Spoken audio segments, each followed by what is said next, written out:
Dools. Has. There's 9 days to go until The Last of Us Part 2, so let's journey back 7 years to one of the greatest games of all time, The Last of Us. We've played it, we're reviewing it, but Dools, just roll the intro!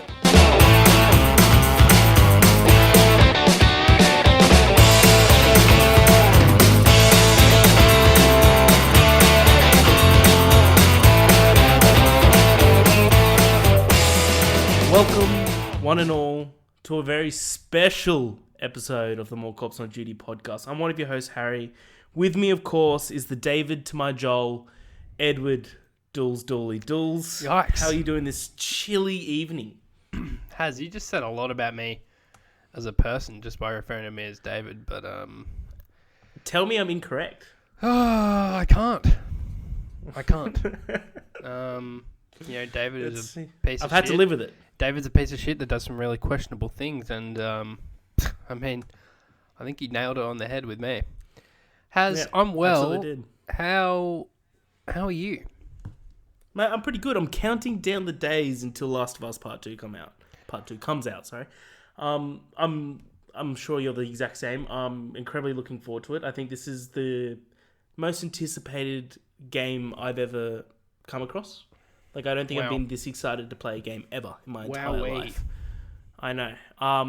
But there's still some good news to come between us right now and the release date, because we've got the PS5 reveal this Friday, Dools. Yeah, so that is, and I believe Last of Us Part 2 review embargoes also lift that day. I'll be, yes. I'm not going to be able to help myself. I'm going to have to look at every single score. I'm not going to read the reviews, but I will be looking at scores. Are you going to look at scores, do you think? Surely the curiosity will get the better of you. Yeah. Got to see that IGN, that GameSpot, that Games Radar, whatever all the other ones are. It's a number, but we know what the number's going to be. Let's be honest. We do, but I don't know, man. I think it will have a lot to live up to. It does. I'm not going to look at GameSpots, because GameSpot actually does. GameSpot gave the original Last of Us an 8. Infamously. Was it an 8? I thought it was like even a 7 or a 7.5. No, I looked. They might have redone it, but no, it was. From what I looked, it was 8. I think I saw it right, or I might have been looking at the remastered version. So if you want to have a quick look at that, Dools. Yeah, let me see if I can pull that up. Has dog. That's interesting. I'm seeing a 9. Did you say 8? But you said. Is that the remastered, or is that the original PS3 version? Well, that's just saying PS3. That's strange. I could have sworn they gave it a slightly lower. They definitely gave it lower than that. 100% they gave it lower. Maybe it's been updated since the Anyway, while you're doing that, Dools, this is a very special episode of the More Cops on Duty podcast. Normally we'd be going through what we've been watching, what we've been playing, the news of the week, and going into, of course, Trivia Tuesday.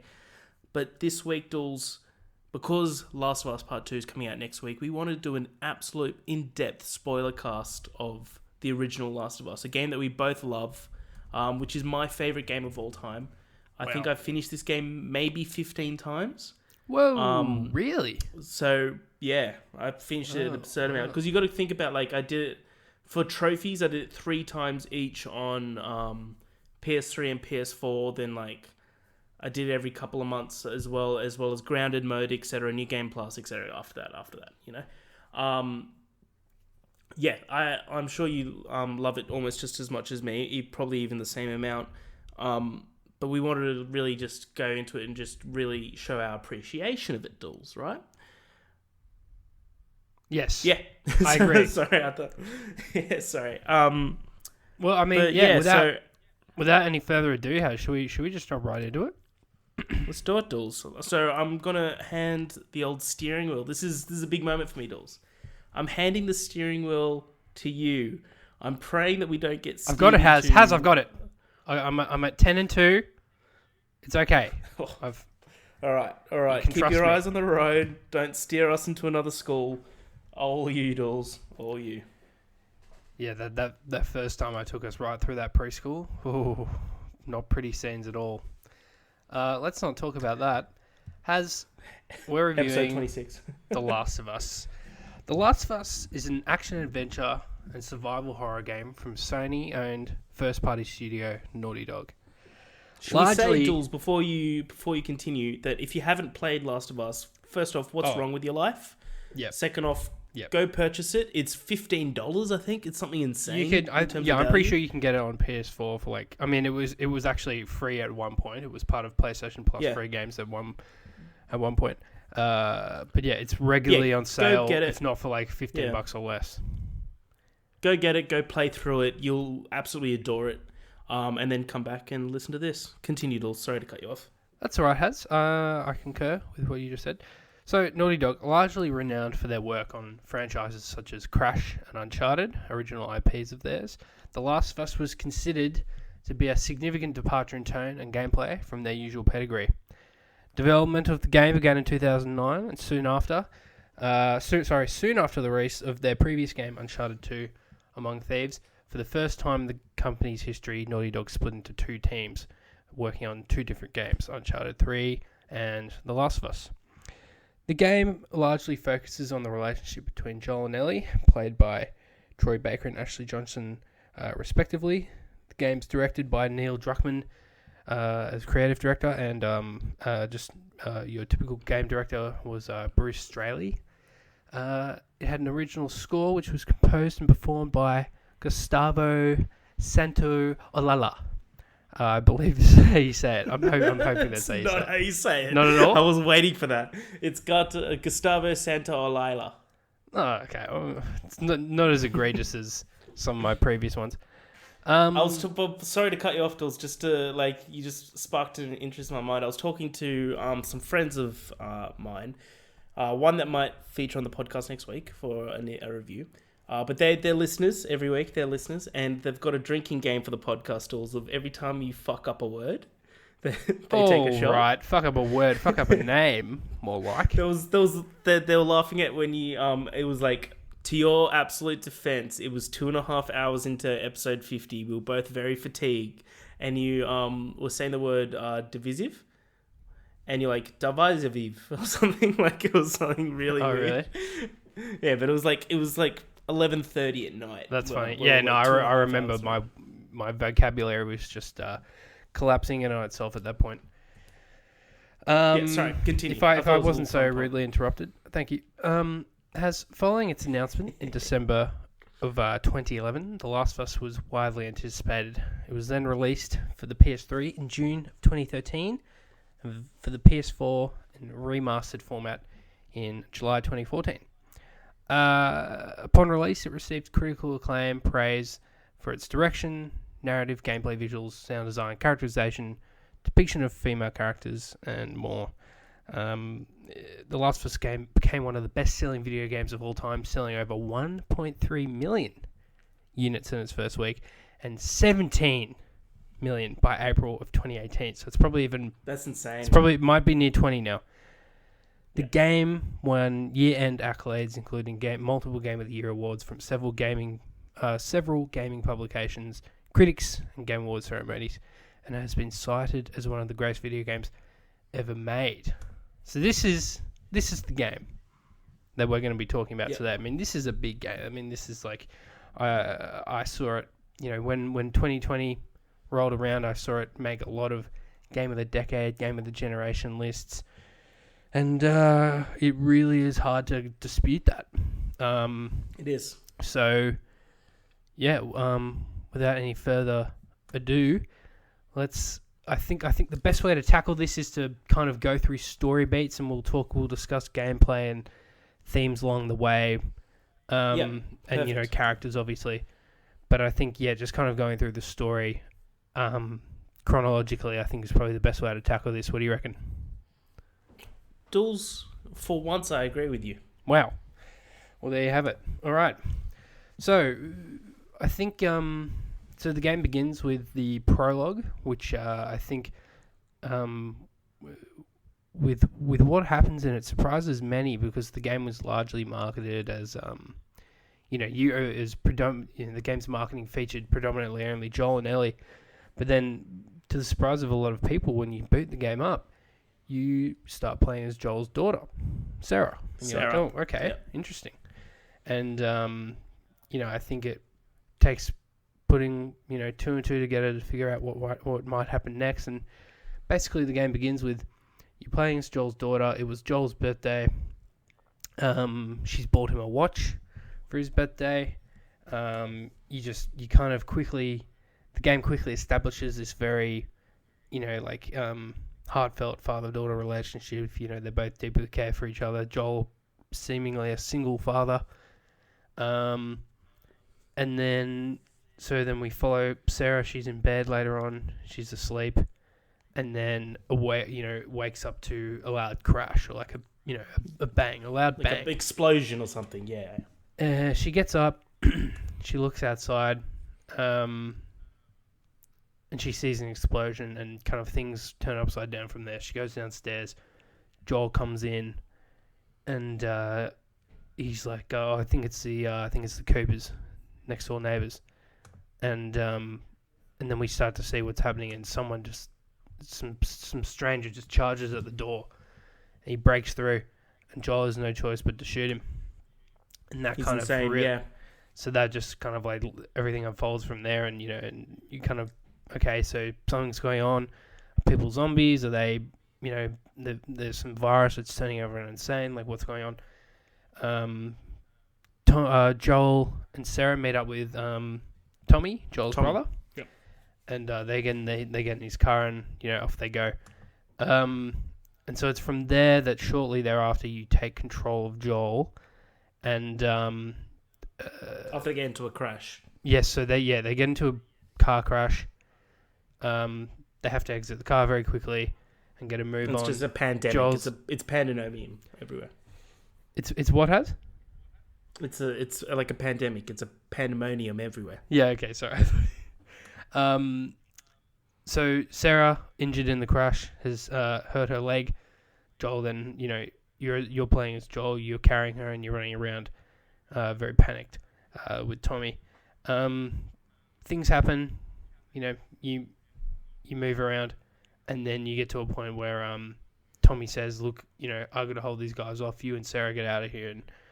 And Joel keeps going. He's making his way towards the bridge. I think their goal is just to get out of the city. By the way, do we know which city they're in at the beginning? They're in Austin, Texas. They're in Austin, yeah. I knew it was south of Austin or somewhere. And then they're stopped near the bridge by a soldier, or maybe it's someone like it's an agency officer or something, but I'm not sure if he's it's a military guy. Yeah, yeah. And it's clear that you get some orders to, stop any civilians by any means necessary from reaching the bridge, because they're obviously very panicked about the spread of the infection. Also, the only one thing about this is that it seems like this pandemic just popped up out of nowhere.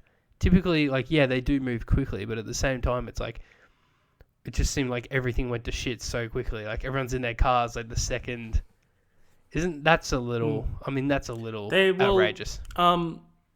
Well, I think that they seeded it in that it wasn't just all of a sudden. Like, you wake up as Sarah, and I feel like that's a perfect way to start the game, Dools, because you wake up and you've got no idea what's happening because you're a little kid. So the Sarah is what the audience is, that she's in the shoes the same as the audience are in her shoes. That we wake up and we're like, what the fuck is going on? And she goes into the bathroom and picks up the paper, and you see that hospital administrations or admins have skyrocketed in the last couple of weeks due to this virus. And then on the TV, the reporter's talking about how an outbreak in town has happened, and that people are starting to go crazy, etc., etc. And that's so. For one, it starts off a main element of what makes this game so great is the environmental storytelling. How you choose to go into the bathroom to pick up that newspaper to give you that extra beat of story, or you choose to watch the TV program that gives you that snippet of the origin story. That's all you need. Yeah. You don't need to see the first infection. The guy's like, oh, I've got a rash, I'm itchy, blah, and then everything else keeps going like that. That's how every single infection. Yeah, no, starts. I mean you could definitely tell that there'd been signs of people being infected with whatever it was for at least a few days, if not a whole week. But still, at the same time, it did really seem like, the way traffic was piled up, it's like everyone decided it was time to fucking go, all at the same moment. But let's fucking get out of here. Yeah. So, and then something tragic happens when Joel and Sarah are confronted by the soldier. He takes the shot. He sends he starts shooting at them. Joel kind of trips and falls over, somehow manages to dodge the bullets, or they just miss him. And he had a med pack, Dools. It's all good. Yeah, he quickly bandaged himself up. And then we see that. I should say Tommy's also quickly come over at this stage. He's followed them and he's shot the soldier and he stopped them from coming up and finishing them off. And then we see Joel on the ground unscathed. And then he looks over and Sarah's been shot in the gut. Yeah, Sarah's dead. And dying. So she's dying and then obviously dies. And you have, a grief-stricken Joel kind of just, screaming, yelling. And then it cuts to 20 years later. That's such a great title shot, do you reckon? It's like, because it's exactly what you were saying before, is that you didn't expect this game to start off this way, that you're expecting a Joel and Ellie story, or a Joel story, or an Ellie story. You didn't start off, you didn't expect to start off as Sarah, Joel's daughter, 20 years before the main storyline. And that entire first, 15 to 20 minutes of playtime, and then to end like that, and then just straight away just come up The Last of Us, and you're like, fuck. And then it goes into like that TV montage of just like a little bit of a like origin story of like. Oh, dude, I forgot how cool those opening credits are. Oh, it's so sick. It reminds me of the Walking Dead opening. Yeah, it's similar. It's similar to that. Where it's like it's like all these overlaid images of like viruses and the virus sprouting and what it looks like under a microscope, kind of overlaid like newspaper headlines and things like that. It's cool. It's like World War Z-ish. And that kind of thing. And it explains in the opening credits that this virus is caused by cordyceps, which is a type of fungus, and that it infects the brain and becomes like it basically starts to control the person. Yeah. So, you can make the obvious. I think this is one of those games where, there's a lot of memes and games that do zombies, quote unquote zombies, but. Like Days Gone, for example, like they were another class of infected people that they just called freaks or freakers. It's like, dude, they're clearly zombies, and you're just trying to be original. But The Last of Us, it's like, no, these truly do feel original. These don't feel like zombies. Yeah, they're not zombies. They're not looking to eat you or get your brain or whatever they are. Yeah, they do. Yeah, they look to infect others. It's like their primary goal is just to add more people to their army, to their legion, and so they do that by biting or scratching you. So they're similar to zombies in that sense, but and at the same time they're just like very erratic and violent and kind of don't have much rhyme or reason to their behavior. So we're 20 years later, we see an older grizzled Joel who is who we see is partnered up with someone who he may be involved with romantically or otherwise. We're not too sure. It's hinted at, but we're not too sure. There definitely was something there. Yeah, at some point. Probably. But it seems like a relationship that is like out of benefit to both of them in the sense that like, well, we both need each other. Financial benefit. Yeah. So you're of course talking about Tess. The introduction to Tess. I'm talking about Tess, who is a really cool character. We don't spend a ton of time with. Maybe it's like 90 minutes or just over an hour. And she's like kind of like this no-nonsense chick who's kind of like, everyone knows her. Like you're walking through the city of Boston. And so basically they set the scene like what the world looks like 20 years later. And the city is like... it's overgrown in places. There's a huge military presence. The military is pretty much this authoritarian regime that's there to, keep some sort of, they're there to keep the peace. And one of the first things you see when you walk outside of the building that you're staying in is you see the military line up a bunch of people. They all kind of like have these like temperature checker things, which they're obviously just to check whether someone's infected or not. And you kind of hear the beep and like the okay, clear, and then they go along the line. There's about 4 people kneeled down in front, and you get a positive one, and this person tries to make a run for it, and they immediately put a bullet in them. So you know that there is no vaccine. The virus is still very much a threat, and you know they're still very much on high alert as to how they handle it. So yeah, and then yep.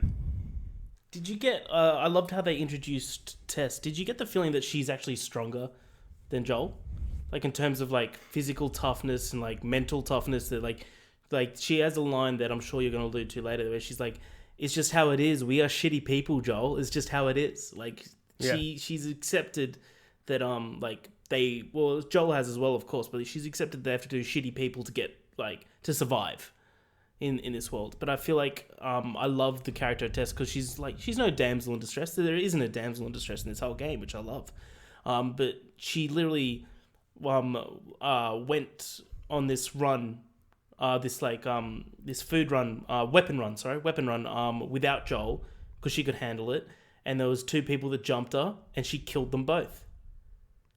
It's insane. But like it's stuff that's like not shown. It's spoken off camera. So you're like she can handle herself. I love that.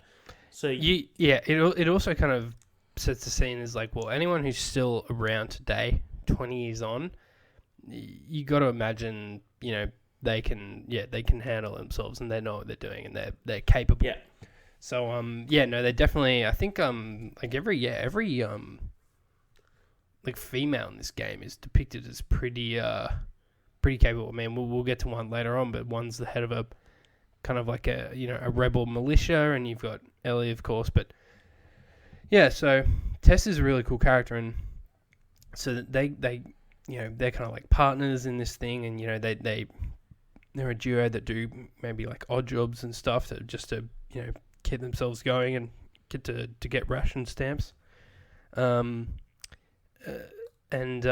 basically the first thing that the game sets you out to do is you're following Tess. She tells you, look, this guy Robert, this weapons runner, he's stolen our gear and he's not going to give it back. And but look, I actually have an idea where he might be. And they tried to kill her. Yeah. So and he actually sent guys after Tess, and those are the 2 she mentioned killing. So they catch up with him, they find him, they kill him dead. I think I love that bit. Tess is the one that just fucking she just fucking puts a bullet right in his head without thinking about it. But it was so reasonable though. He's just like, I just need another week. He's like, I might have given that to you if you hadn't tried to fucking kill me. Yeah, it's just like so good. I love that. But yeah. Then we get the introduction to Marlene, as you're alluding to, the Queen of the Fireflies is what Joel calls her. So we meet Marlene, and turns out it was Robert. So it turns out that it was Marlene that Robert had sold Tess and Joel's guns to. So this is where it all kicks off. Marlene is like, look, you want your guns back and more, do this one job for me. Smuggle something out of the city and you'll get That's all she says. She doesn't say, she says, I just need something smuggled. Yeah.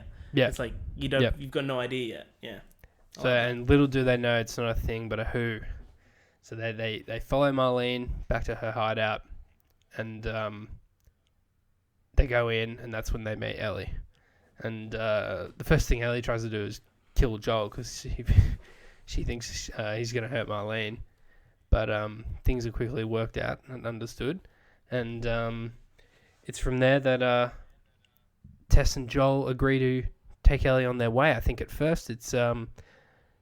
this is very much like your princesses in the other castle kind of game, because it's like with each new destination, it's like, oh, they're going to be here. They're going to be here. It's like, oh, yeah, all right. And that happens a lot. But so the first place they need to go is the Capitol building, which is just on the outskirts. And this is in Boston, so I think you would imagine wherever they are in the city, it's not too far away. It's just it's just at this point there's a lot of military outposts which make it difficult to move around. So that's why it needs a team who know the city, know the area, and that's why Marlene came to Joel and Tess. But they weren't the first choices, as she makes clear. So so at this point they're escaping the city. There's one bit, sorry, you glossed over, is that they separated. So Marlene and Tess go back to the firefight camp to verify that they have the weapons. Yep. And Joel and Ellie go back to Joel's apartment. And there's that great scene of like Joel doesn't give a fuck about Ellie at this moment. You can tell he doesn't care about her. Your watch is broken. He goes. They enter Joel's apartment and he just lies on the couch. And he goes, "What are you doing?" He's like, "I'm killing time." It's like, well, what am I supposed to do? He's like, I'm sure you'll figure that out. And then he says exactly what he said. Like, she's walking past and goes, hey, your watch is broken, which is the watch that Sarah gave him 20 years earlier. And you're like, if only you knew, kid. If only you knew. And then then Tess comes by and is like, yep, you should see the stash. It's huge. We've got to get her out. So yeah, they go exactly where you are now. Yeah, and so that confirms it. All right, we'll do it. We'll do the job. And then we reach so that level I think was the quarantine zone, and then once they escape the military outside the they almost get caught, and they're forced to kind of engage the military and escape them, and gets a bit dicey, but they manage to make it out of the city, and then but that's when you find out that Ellie's infected. Yeah, of course. Sorry, don't want to skip over that either. Of course, yeah. So like they're sneaking out of the city, and a military guard pulls them up and like tries to knock out Joel, puts them all on their knees, puts guns to their head, and starts doing like what you were saying before previous when first thing you see when you come out of the city is the temperature guns. So they put one to Tess, put one to Joel. They both come up, clear, and then when they're trying to do Ellie stabs the guy in the leg, and that that means like, Daddy Joel, it's go time. He just murks two people. Well, Tess murks one, but Joel just like ruthlessly breaks this guy's neck. It was awesome, and I love Ellie's just like, oh, I thought that we were just gonna tie him up or something. Yeah. And then they look down. It's like, you're infected. He's like, and their first thought is the Queen of the Fireflies trying to like fuck us over, trying to set us up with some infected girl. It's like, no, look at this. This happened 3 weeks ago. It's like, no one's ever lasted 2 days. He's like, well, this happened 3 weeks ago. He's like, and then you see more military come, so they escape the city. They're like, all right, let's deal with this later. Let's escape now. It's So at that point we learn okay, well, this kid's important, and so obviously there's big plans. Marlene has big plans for her. So yeah, and then we come into the level of the outskirts. Not a ton happens here, narrative wise. It's just an escape mission. That's all it is. Yeah, it's not until they get to the Capitol building where they find that the Fireflies that they were supposed to meet are all dead. Whether they were killed by the military or not, it's not entirely certain. But it's also revealed that in their journey getting there, Tess was bitten, and so it's the end of the line for Tess. It's very unfortunate. It has one of the best monologues, one of the best conversation pieces in the whole game, I reckon. Yeah, it's just like there's like, we are shitty people. It's just how it is, Joel. We're shitty people. No, we are survivors. This is our chance. This is over, Tess. Oh, it is over, Tess. So good. It's the way Troy Baker delivers it. Yeah, dude, I mean, the performances in this game, I mean, you impeccable. You could honestly, I mean, they're on par with, like, really, really, like, each time you're watching a cutscene, it honestly just feels like, a new episode in a really good TV show. Yeah, like, which it will be soon. I love playing the game, but fuck, I love watching a good cutscene in exactly. Last of Us. That's why I can't wait for, like, especially with these graphics, dude. Like, it's gonna be like watching a TV show. There's one aspect that you didn't touch on just before they got to the Capitol building, is that Ellie tells them like what she knows about the Firefly plan is that there's this one lab in the west coast of the country that that are working on a vaccine, and I might be the cure to it. So there's a chance that she's the cure to mankind. And then so they get there and then find out Tess is bitten.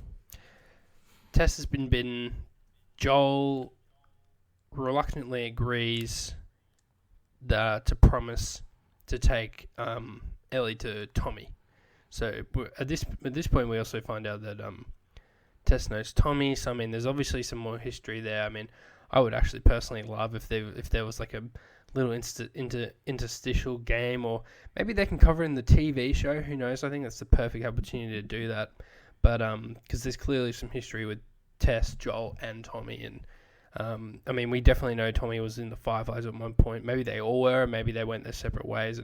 But anyway, so it's all pretty cool. And I mean, the game is just so lore heavy and lore rich. Like there's always a lot of context around things, and like being set 20 years later. I mean, it's so cool because it's like that just really shows their confidence in building this big world, and just being like, yeah, we're just gonna drop you 20 years later, and you're just so curious, like, oh, what's happened in between that time? But yeah, so I feel Joel, like we don't need to know that. I like that there's just such a massive. Yeah, we don't, but at the same time, it's like it makes you so curious.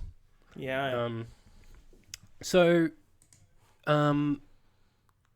after that, Joel's like, okay, well, if I'm taking you to Jackson, Wyoming, which is where he last knew Tommy to be, he's like, well, we're going to need a car.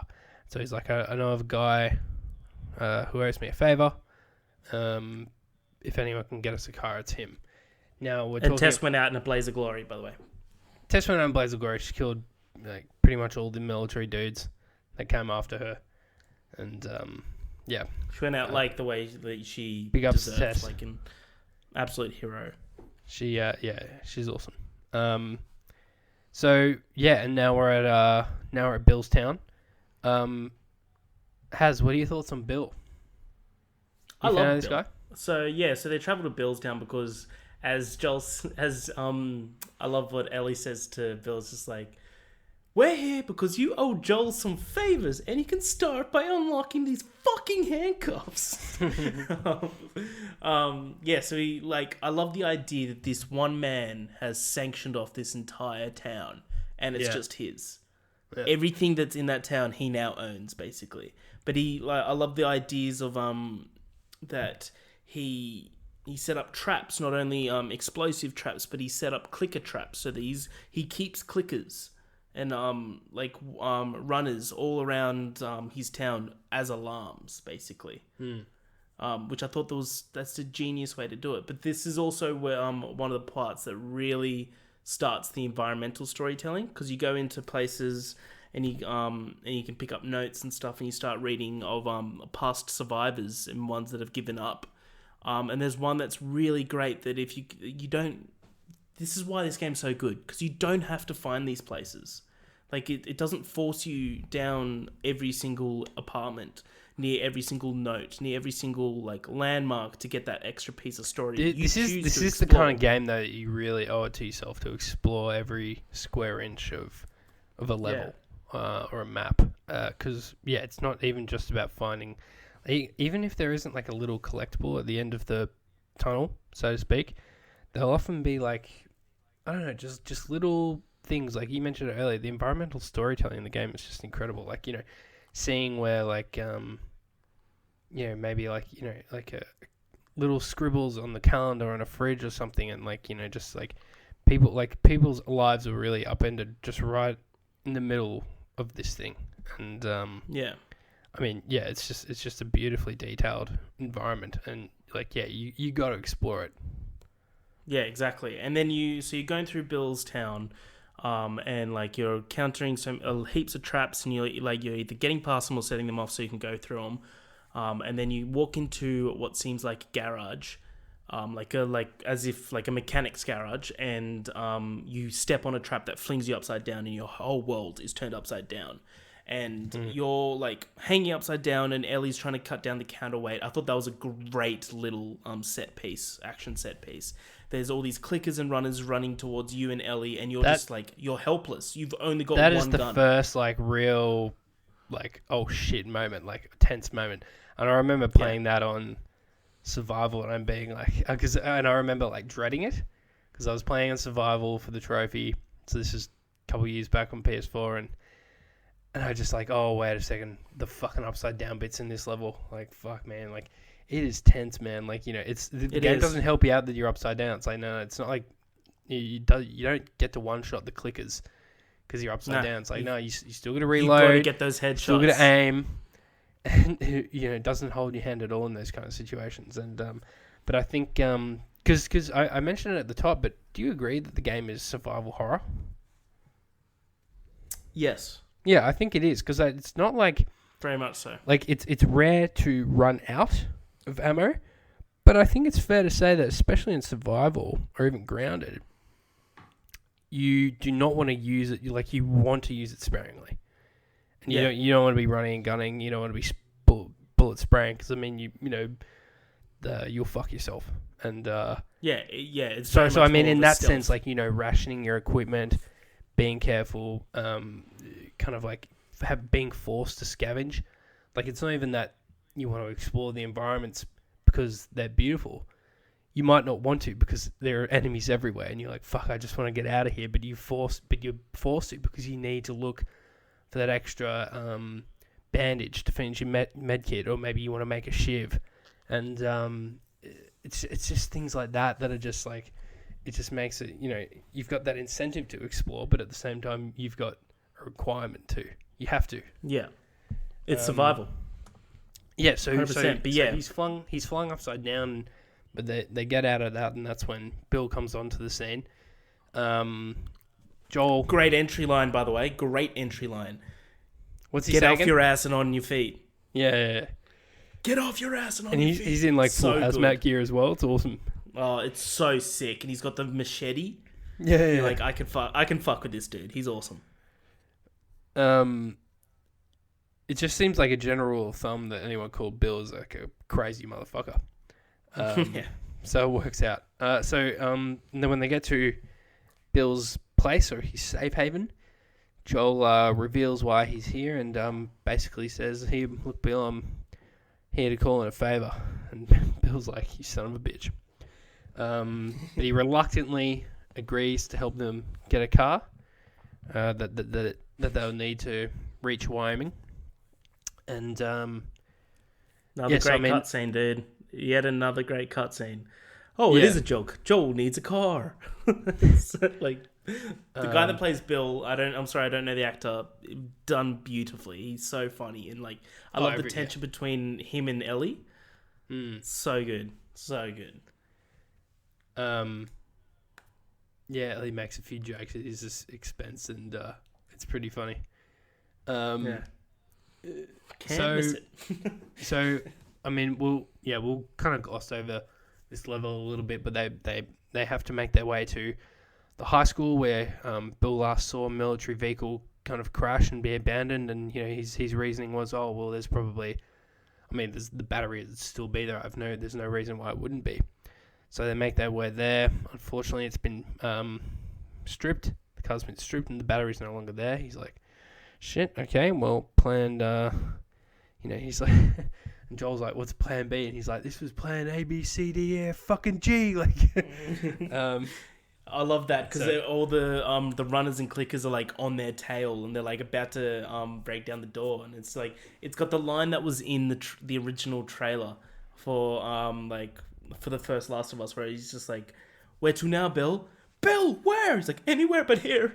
It's so good. It's so good. I love that dynamic. Yeah, it's awesome. So then they enter the high school. They make their way through there, and we also actually enter. Engage a new enemy type for the first time since. Just basically since the clicker. We engage any enemies, which is the menacing bloater. I have no patience for this fucker. I mean, I just went at him with like 3 Molotovs and a shotgun, and I took him out. I took him out quick smart. How'd you approach this guy?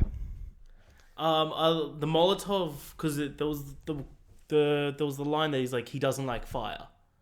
These fuckers don't like fire. Oh, actually, I missed that. But that's interesting. I mean, yeah, they don't like fire. So I went Molotov, and then like we just got given the spike bomb by Bill, so I threw that at him and it took him out. It was It must have been like my arc of my throw or something. It was perfect. But yeah, it took him out. Actually, while we're on weapons, and we'll talk about weapons and gameplay and styles of play a bit more later on, but I actually don't think I used the nail bomb. I might have used the nail bomb once, and even in previous playthroughs, I just never really used them. I don't know. I mean, I would occasionally use Molotovs on human and infected, but I was mainly always guns, and I would actually love the melee. I would love to charge people and whack people with the melee. Like it was just because it was just so brutal, and it just felt like a Joel thing to do. When you pick up a bottle, you're like, I'm not going to use this for distraction. Oh yeah, I'm going to throw it at him, stun them, and then beat the shit out of them. Bro, I would run at them. I would do what you mentioned Nick Scarpino would do. I literally would run at people with a brick and just break it on their face. It's so good. But back on while you're talking about the bloater, I kind of like that's where they kind of stopped. They're not like, oh, this is ones that like, run on walls or like shit like that. It's like it's just a couple of classes. It's no more, no less. There's like, no, this like, that's it. That's where the doors of the monsters close.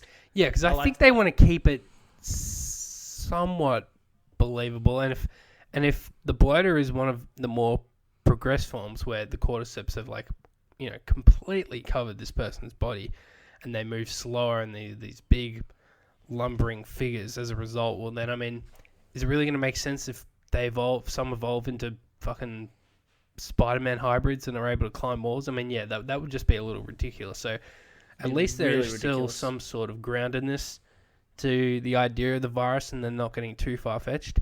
Mind you, apparently all I know is that there is going to be a new variant of infected in Part 2. I'm not sure what it looks like or what it does, but I think it does make sense that they wouldn't have seen all kinds in their journey. So I don't think it's out of the realm possibility that they come across a new one in this. And but like with them at the same establishing, time, sorry, yep. No, with them establishing Joel and Ellie, that's like the main story. The establishing of this relationship, that has to be the center. And like, of course, the monsters and like the clickers and the bloaters and the runners, they're all going to be like second tier, but they're all going to support that. But for them not to continue and to be like, oh, this is a giant one, you're like, no, like they didn't do that. I think that was awesome. Yeah, I think that's what a classic survival horror franchise. It always falls into that trope of just kind of like Resident Evil is what I'm talking about, where it will give you like your typical zombies and things like that throughout the game, and all of a sudden at the very end it will throw you this just giant fucking monster. It's like, well, where did this even come from? Yeah. Where did this come from? And so I was thankful that game didn't do that, and it doesn't really have a final... Well, anyway, so I don't want to jump around too much. We'll finish up Billstown. So after they get through the school, they end up back in like a, on the other side of town and, another little neighborhood, and make their way through some houses. And they end up serendipitously finding a car with the battery that Bill was looking for. And it happened to be in a house where his old partner, Frank, had been shucked up. And now this was interesting. I think we mentioned this a few days ago when we were playing, and you said you teared up a little bit, Haz, when you were listening to, when you saw Bill find Frank's body. And I was kind of like, oh, that's interesting, because I mean, yeah, you feel bad for Bill, but because if you go into Frank's, if you go upstairs and you look at Frank's bedroom where he was staying, there's a handwritten note which almost reads like a suicide note, or it's just like maybe he was bitten and he knew he was going to go. That's why he hung himself. Because it's like, why would you hang yourself now? Like, you've been surviving for this long. So I think you imagine he might have been bitten or something. He just didn't want to turn. But well, they said there was bite marks all over his body. Oh, there you go. But yeah, that could have been. Yeah. But but this note, which is kind of like not a suicide note, but it was kind of like a farewell note. Was like, if you ever read this, Bill, just know that I fucking hated your guts. And I had to, I'd rather be dead than still like live with you. And I was like, oh wait a second. So I was very confused as to what that relationship was like, or whether Bill was delusional about what exactly their partnership was. But what do you make of that? And what did you read into that note and anything else? I kind of read it as not entirely serious. Of just like, really, I hate you. Like, yeah, like. But why would he leave? And he took his stuff as well. Yeah, like, well, I think that the relationship there definitely ended on a bad note. But like, it's obvious that Bill still loves him, and like, he's saying that like, he was basically making the argument to himself, where it was back in his second hideout that he called the Armory. His second safe house, where he was saying that like, I used to have someone in this world, someone that I cared about, someone I had to look after, and that thing's only good for one thing: getting you killed. It's like he's convincing himself, but the moment where he saw Frank's body, he's just like, I know him. He's the only dumb son of a bitch that's stupid enough to wear a shirt like that. Yeah, like, yeah. Oh, dude, and he's just like, and then if you go up to him after, you can give him the note, or you can just leave it. I didn't give him the note because I felt like I didn't want Bill to basically read those final words from him. Oh wow! See, I don't even know. Well, that would have been one of those conversation things, right? So there must have been an option to do that. Do you know what he says if you give it to him? Because I forgot about that.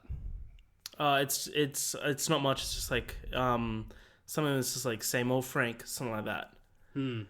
Okay. But there's the moment that like right after that they get the car started, of course, and they have to push start it, and you get like a little sequence. You have to fight clickers and shit, whatever. But just before they do that, Joel just turns to Bill as like, hey, that whole thing with your partner back there, that's tough. I'm sorry. It's like he levels with him, and he's like, fuck. Joel's actually like, he's a shitty guy because he has to be a shitty guy, but he's a good guy. At the heart of it, If you and I in that position, although I don't think he'd last a fucking second in that kind of whoop. That was one of the questions I had of like if me and you were Joel and Ellie, like a Haz and Dools taking on the old clickers and runners. Haz, I'm leaving you for those clickers, brother. Sorry. I love you, but I'm coming back. I told you not to wear that Hawaiian shirt. I told you it would be your downfall. I'm coming back for you. Yeah, no. So I think, and pretty much when they have that farewell, Bill's like, yeah, all right, he's like, so we square. And Joel's like, yeah, we square. And Bill's like, great. Now get the fuck out of my town. I love that. And line. we never see Bill again. I wouldn't mind a Bill appearance in part 2. That's what I was gonna say. Do you reckon we see Bill again? Probably not. I mean, well, it's not out of the realm of possibility, but I mean, it wouldn't be that much older. It would be like 7 years in difference or something. Yeah, exactly. It'd be so good. There has to be a reference to Bill. I'm sure there'll be a little reference. Maybe they've figured out. Maybe some communities have figured out radio communications because I mean they do have power now, and I don't know. Maybe Bill's on the network. I mean, anything's possible. Maybe he's got like his own radio talk show, and you can tune in sometimes. Can you imagine? Welcome to the Billcast. Yeah. All right, let's move on. Let's go to. Are we pretty much done with Billstown? Yeah.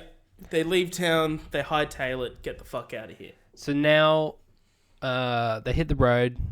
The destination is Jackson, Wyoming, but unfortunately, they are things take a turn for the worse when they're on the highway, and they are diverted off because it's blocked off. So they're forced to kind of take an exit, and that is where they are ambushed by hunters.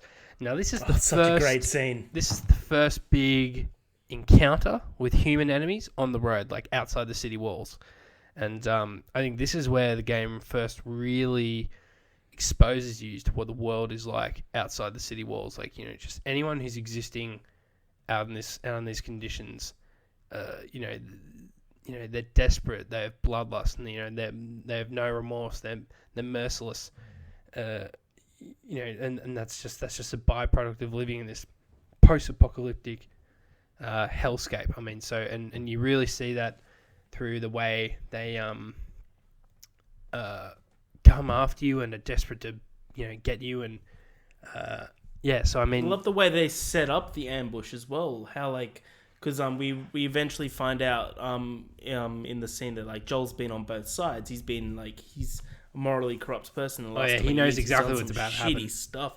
But like the guy comes out on the middle of the road, he's like holding his arm or holding his stomach. He's like, "Help me, help me!" And you see Joel's face just widen, and he just puts on his seatbelt. He's like, "Put on his seatbelt." He's like, "Aren't we gonna help him?" And there's that amazing line. He's like, "He ain't even hurt." They just floor it with that amazing song over the top of that cutscene. It's so good. It's fucking cool. It's and Joel puts pedal to the metal and and then you see the guy go, "Oh shit!" and he pulls out his gun and then all of a sudden they all pop up and it's such a great moment. Then you really get to see like what has become of humanity and how their nature has just evolved so much. But so I mean, this is like the first big combat sequence with humans, and it's pretty full on. Like these guys will kind of charge you sometimes if they like. It was like a little feature I remember back in the day for the E3 trailer, but you use your gun, and if you use it and you use it till it's empty, and they hear that click when you're empty, they'll charge after you and they'll be like, "Yo, I know that sound." And I had that moment with the pistol, and one of the dudes came after me. I switched my fucking revolver, and I was like, "Come on now, come on!" And he came around that corner, I blasted his head off. So I mean, this is a really cool section, and so they're in Pittsburgh. We discover, and basically their goal is to make it to this big yellow bridge, which is the exit to the city. And so that's like, okay, we've got to make it to that bridge. There's a great sequence, which again was from I think the E3 2012 showcase, which is a big, lengthy, intense sequence in a hotel. This is one of my favorite parts of the game. I mean, there are just enemies everywhere. This was a part where... So I replayed this on easy just because I wanted to kind of, get it done and, just mainly do it for the story. But I remember, like, this was like this was an extremely tough section on survival. And I would typically play stealthily in this kind of situation, just because everyone's quite spread out. There's a lot of items you can use to your advantage to create distractions or instant kill people. Is your friend. So I mean, how would you typically approach this kind of situation? I mean, would you go in guns blazing, or I think it's exactly what you said. Depends on the difficulty. I'm a throw a bottle at the guy with a 2x4 and finish the job there sort of guy. But if the difficulty's high and your resources are scarce, you have to be very stealthy. And like literally 2 shots, you're dead. Like at the end of the day. Yep. It's incredibly realistic on survival.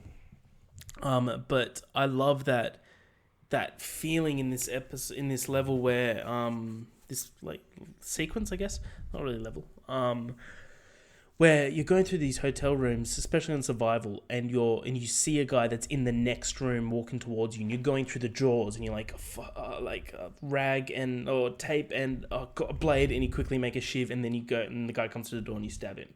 You're like, this is so frantic, and you're so stressed out, but it's done so beautifully. But that's not the last like moment like that, It's you'll be crafting a shiv to stab the dude, and at the same time you'd be like, why the fuck didn't I increase my crafting speed when I had the chance? And I guess we should touch on upgrades at some point, but how would you typically spend your upgrade points? I would kind of instantly go for health, and then I would do healing speed and crafting speed, and I kind of ignored the rest. Yeah, I went health, I went Shiv Master as well. So anytime that a clicker gets the hold of you, but on easy, I didn't do that because you got so much ammo at all times, you don't really need it. But on survival and stuff, I always went Shiv Master was like the second. Oh one yeah, I was that one of the upgrades, or was that one of those training manual things? No, that's one of the upgrades. It's one Oh, of the okay, ones yeah, you take I the definitely pills got for. that as well. Yeah, I got that early because that I think is necessary because it's so easy to get 100% grabbed is. by a clicker even on easy mode. It doesn't So really matter. easy. Like, and yeah. it ends the mission there, Yeah. or ends the level. You're dead. But I'd normally go especially for grounded and survival, I really focused on crafting speed and listening distance. Yeah. Oh, Just okay. Yeah. Listening distance. Yeah. That's another thing when you're in survivor mode. There is just no listening mode. It's terrifying. It's like you feel naked without it. Yeah. That's one thing I'm gonna apparently actually it's not really a spoiler, but do you want to hear a thing about part 2's trophies? Sure. As long as Apparently it's not a spoiler. none will be difficulty related. That's what they're saying. Oh, thank God. So, but I think I'm still gonna want to play through on Survivor anyway because I feel like that's the way it should be played. Even if there's no trophy, I don't give a fuck. I'm gonna. It won't be anyway, the first. It won't be my first playthrough. Yeah, no, neither. It would always be like the second playthrough. But that's like less stressful because it's just like you don't need to worry about it if it's impossible and can't get the platinum. But yeah. So that's So they're in the hotel, and this is just a great sequence. Like again, another classic example of you really see Joel's intensity and and just how violent he is, and throughout the sequence, and then I guess there's a few more big parts here. I think they have to escape. The next big part I think is they have to escape the I think it's like an AP turret or it's like a SWAT vehicle with a turret on top, and they kind of have to they're escaping that and they're running through the city and they're trying to evade hunters at the same time, and that's when because the hunters that when you originally crashed through, the hunters that first group that you killed is only a small group of a wider community of hunters that have taken over Pittsburgh basically. And they're hunting you throughout Pittsburgh. Basically, they know that they keep screaming out like, "You killed our friends, we're gonna kill you, asshole," stuff like that. So they're hunting you down, and you have to that's why you're going through all the hotel, you're going through every single building, and you're literally just getting as much resources as you can get to survive the next room. And you climb up a building, and you go through a window, and then you're introduced to a man named Henry, and a boy named Sam. Where Henry and Sam are two brothers, Henry older, Sam younger, and they were part of a wider group that the hunters had killed, and they were the last two surviving members of that group. And they originally first thought that Joel was part of a hunter, but Henry's like, "Sam, lower your gun. These aren't the bad guys." And he reasoned it because they're like, "I thought you were a hunter until I saw her," because they don't like keeping little girls around. You're like, fuck, that's so horrifying. Well, they didn't say little girls, they say kids, but yeah. Kids, yeah, or children, yeah, they don't keep kids. It's still, they don't keep kids around, that's still horrifying. Yeah, you gotta wonder what they do with them. Yeah, you got this little, partnership. Wow. Put them in the old grill, hey? So, all right, David. So, this is a little preview for later, but I think this is already... I think these are already David's men. Is that what we think? Are they the only hunters we encounter throughout the game? Might be. Because David says when he does see Ellie, when you guys killed my... Because, I just don't know where else. Because, by the time they get to the university, they're already tracking them. And you got to imagine it's just the same guys getting revenge from Pittsburgh. Because they don't see them again after this level. They don't see them through Tommy's... through the So you think they tracked them from Pittsburgh to Jackson? Yeah. To the uni, yeah. Wow. Okay. Because they just show up to the university randomly, and they clearly they're already talking about them like they know them, that they're getting revenge. So I think it's the same. I think it's the same one big group. That's right. Yeah, because there's the moment where the guy's walking towards Joel, because Joel's on the ground for some reason, which we'll get to, and he's just like, "I got you now, asshole. I got you now." It's obviously he's been really amping up to this one moment of So yeah, I could see that. Yeah. Interesting. Yeah, I'm 90% sure that's the case. So yeah, they meet Sam and Henry. Sam and Henry, two brothers. Oh, actually, I don't think it is. I don't think it is because there's the like how Henry said that they don't keep kids around, but then like if when you're tracking David later on in the snow when he's outside, he's just like get the women and children and put them inside. So his camp does have children. But I mean, yeah, okay. But I'm just wondering though, because he talks about having his men killed by a little girl and a man, and at which other point were they fighting these guys? They must have just turned up at the university then. But at that point, they were already looking for them. They were talking about them, and they ambushed the university like they knew who they were looking for. Was it maybe the people that he killed when he was looking for Ellie on horseback? Do you think it was just those guys, and they're separate from the Pittsburgh people? Maybe because they were following them. Yeah. Okay. Well, I don't think that Neil Druckmann would put in two lines that are contradicting, you know? No, I understand that, but at the same time, it's like they could just be doing runs without the kids, and they've just got kids back at the camp. But anyway, that's something we can quickly look up afterwards, or you could even do it now if you want to. But it's an interesting point. Yeah, so they met Sam and Henry after a bit of preamble and talking with one another. They kind of all four of them agree to help one another escape the city.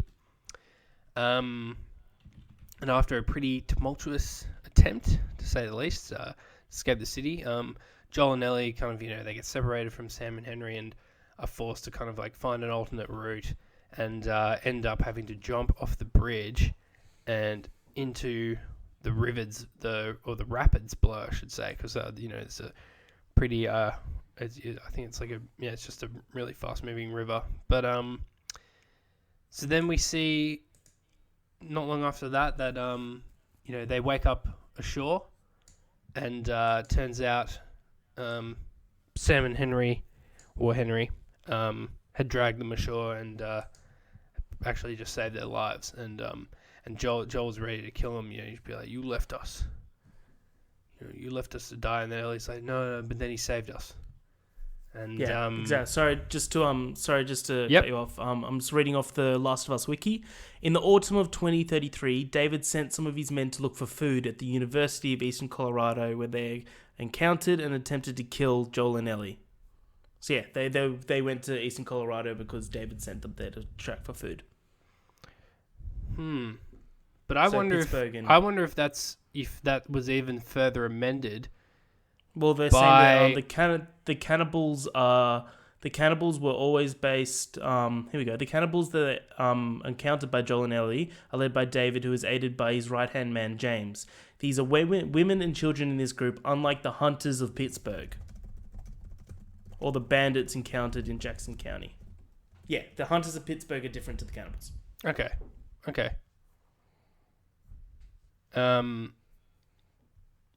Yep, that's fair enough.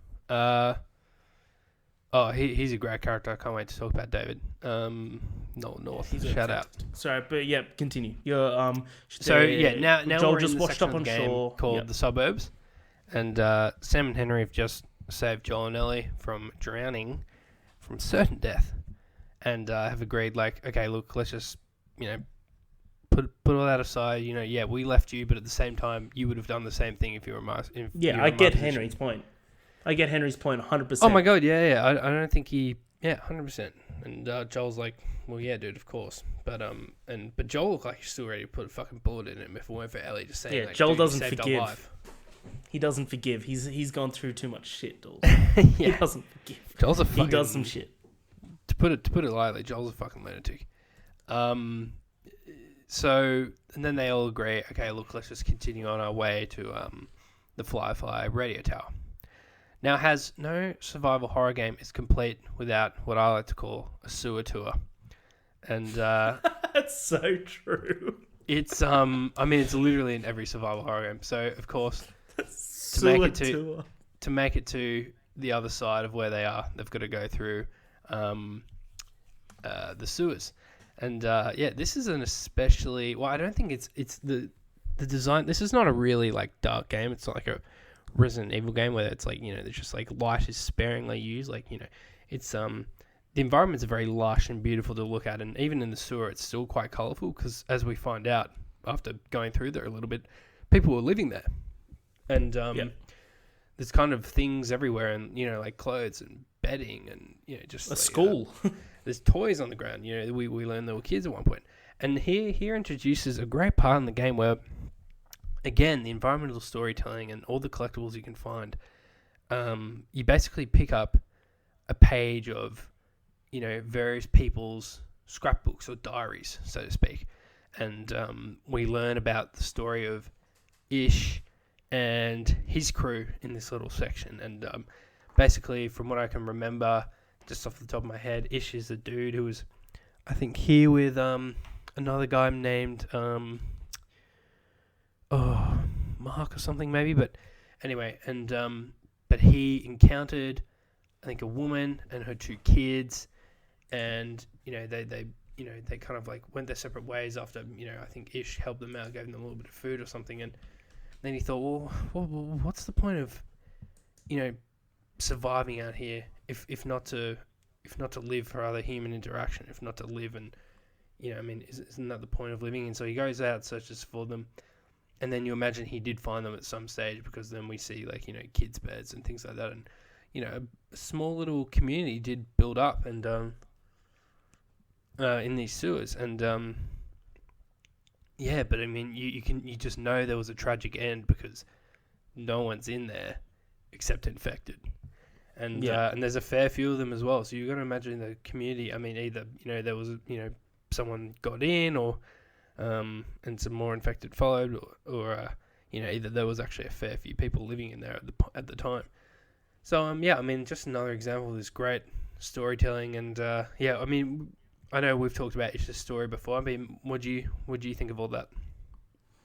Exactly what you said. I think Ish's story is the perfect example of environmental storytelling throughout the whole journey. So right outside the tour, you get introduced by the note saying this guy, Ish, was out on sea for months. I think it was months. He's just like, I think it's resources are running low and I'm going to have to head back soon. Hopefully humanity isn't completely dead. And he goes back, and then he finds basically some solitude in this sewer, and he comes across a family, and which is, I think, the mum and dad are Susan and Kyle and their children, if I'm not mistaken. And he also, I think, the guy that you're thinking of, he becomes friends with a guy named Danny. So it's Danny and Ish are like the 2 policeman-looking guys on that drawing. They're basically like the heads of the head of the whole community there. But they create this little community in the sewer that you learn as you're going through this whole sewer, that they've created this whole ecosystem of how to get rainwater and how to teach these kids in school and everything like that, and perfect living quarters and everything like that. And then you finally realize, then you get in one of the notes, you realize that one of the people that they just let in is infected, and it's a parasite. It grows and it affects everyone else. And then they get outside of the sewer stalls on the other side of the suburbs. And after a very tense showdown with some infected, and they're scrambling to get outside, and there's a great moment when they do finally get outside after what was like a really stressful combat scenario. They see on the outside, they see this sign like, "Don't go inside. There's infected," and it's like, oh, that's fucking great. That's just great. Yeah, it's like, Ellie's like, "Why'd you set that on the other fucking side?" So she's awesome, man. So that's a great moment. They get through, and then so I guess these would be the same Pittsburgh people, because these guys have the truck, but they make their way through this suburban neighborhood, and they're ambushed again by I think the same dudes. And they're not ambushed. No, but I think they're already kind of like there waiting for them, so to speak. I think you got to imagine, because they're all kind of like patrolling the area, and there's a sniper as well. And that's a great bit, actually. I actually wouldn't have minded if they repeated that. I think like running through the area while the sniper's trying to get you, and you're going through the houses. I think it's pretty good. It's a pretty good sequence. But yeah, Joel makes it to the top room to the bird's nest where the sniper is, and takes care of him, and then Joel gets on the. It's like a 50 cal or something, because it's like mounted up, and like It's just like it's just Yeah, an absolute I think it's wet. 50 cal. Yeah, and then basically Goes Joel to covers town. them as Sam, Henry, and Ellie quickly make their way to the house where Joel is, and at the same time, the Pittsburgh crew have rolled in with their truck and chasing them down, and they're shooting at them. So it gets pretty stressful, but luckily they're taken care of. They take care of them pretty quickly, and then that's when we see like another swarm of infected come, because obviously all the noise would have attracted them, and so there's just like this huge swarm of infected come after them, and it's like ridiculous. Like you start seeing so many of them Yeah, come out he's of got to take him nowhere. out. And Joel gets downstairs. He sees them get inside. I think a couple of infected have followed, but they fight them off. I think like Sam and Henry were thrown on the ground, but they managed to get them off. And then do you know what happens from here, mate? Do you remember what happens? Yeah, from so here? so the cut scene of they get away, and it cuts to that night where they're basically all holed up together, all four of them in some random suburban house, sorry.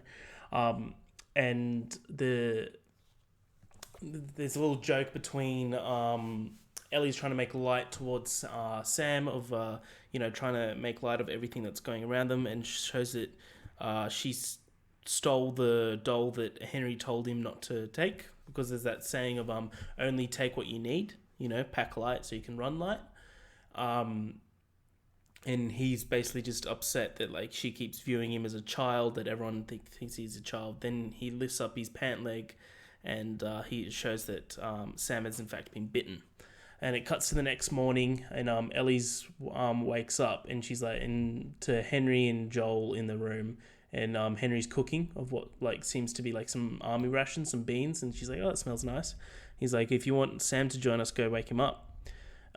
He slept in way too long anyway." So she goes into the room, and Sam's like in the corner, facing the corner, and he's just shaking. He's doing a Blair Witch. He's doing the Blair Witch. Absolutely, he is.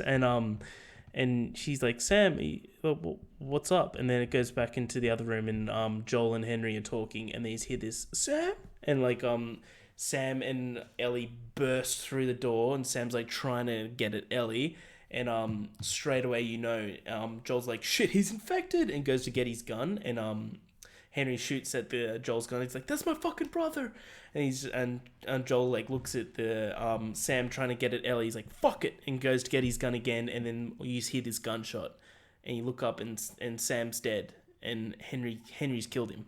Henry's had to kill his little brother, which is heartbreaking itself.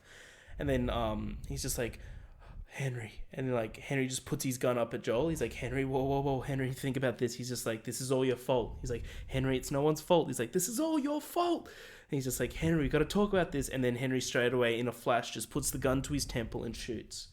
And you see that like there's a good like 3-second pause on Joel's face where he's like, "Oh," like he's taken aback, and then it just goes black screen and like jumps to the next season, fall, I believe. Beautiful ending of that. Dude, it was so full on. I was like, wow, like How good was that retelling from memory, Dools? From memory, how good was that? Really solid. You had it all there. I thought I'd have to jump in with them because I thought it was important. I want to talk about for a sec. Is it Joel's fault specifically? No, it's not at all.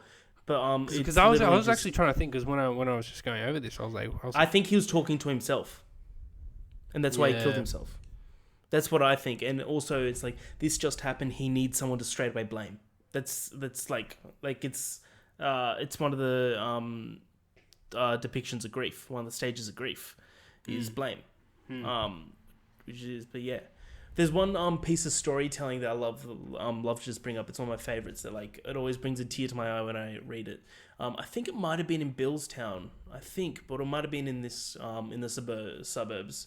It's a diary of a young boy, and it's like about 5 diary entries of when the outbreak first started happening. Oh yeah, and it's about watching his mum and dad fighting. Yeah, so it's the mum and dad's fighting and everything like that, and the mum wants to leave, but the dad's like, "No, we're staying here. We're safe here." And then the second last entry is his dog named Gadget. And he's like, yeah, me, Dad, and Gadget drove to the edge of town where the forest starts, and we opened the door and let Gadget out. Took off his car and let him run free. And on the ride home, the dad said, "It's okay. He wants to be free. He wants this." And he's like, I don't believe him." Yeah. You're like, fuck, that broke my heart. It's like this little kid had to say goodbye to his dog. You're like, fuck. Yeah, it's environmental storytelling. All that with just literally a written note. You're like, oh, it's beautifully done. Beautifully done. 100%. Yeah, it's just every little anecdote like that in the game is just so poignant. I mean, the writing is like Druckmann is he's got to be up there with he's probably up there with the Hauser brothers with just incredible writing in games. Ken Levine. I mean, just. Can you say that we're also 1 hour 15 minutes through this? We're probably less than halfway, to be honest. Yeah. So let's pick it up double time.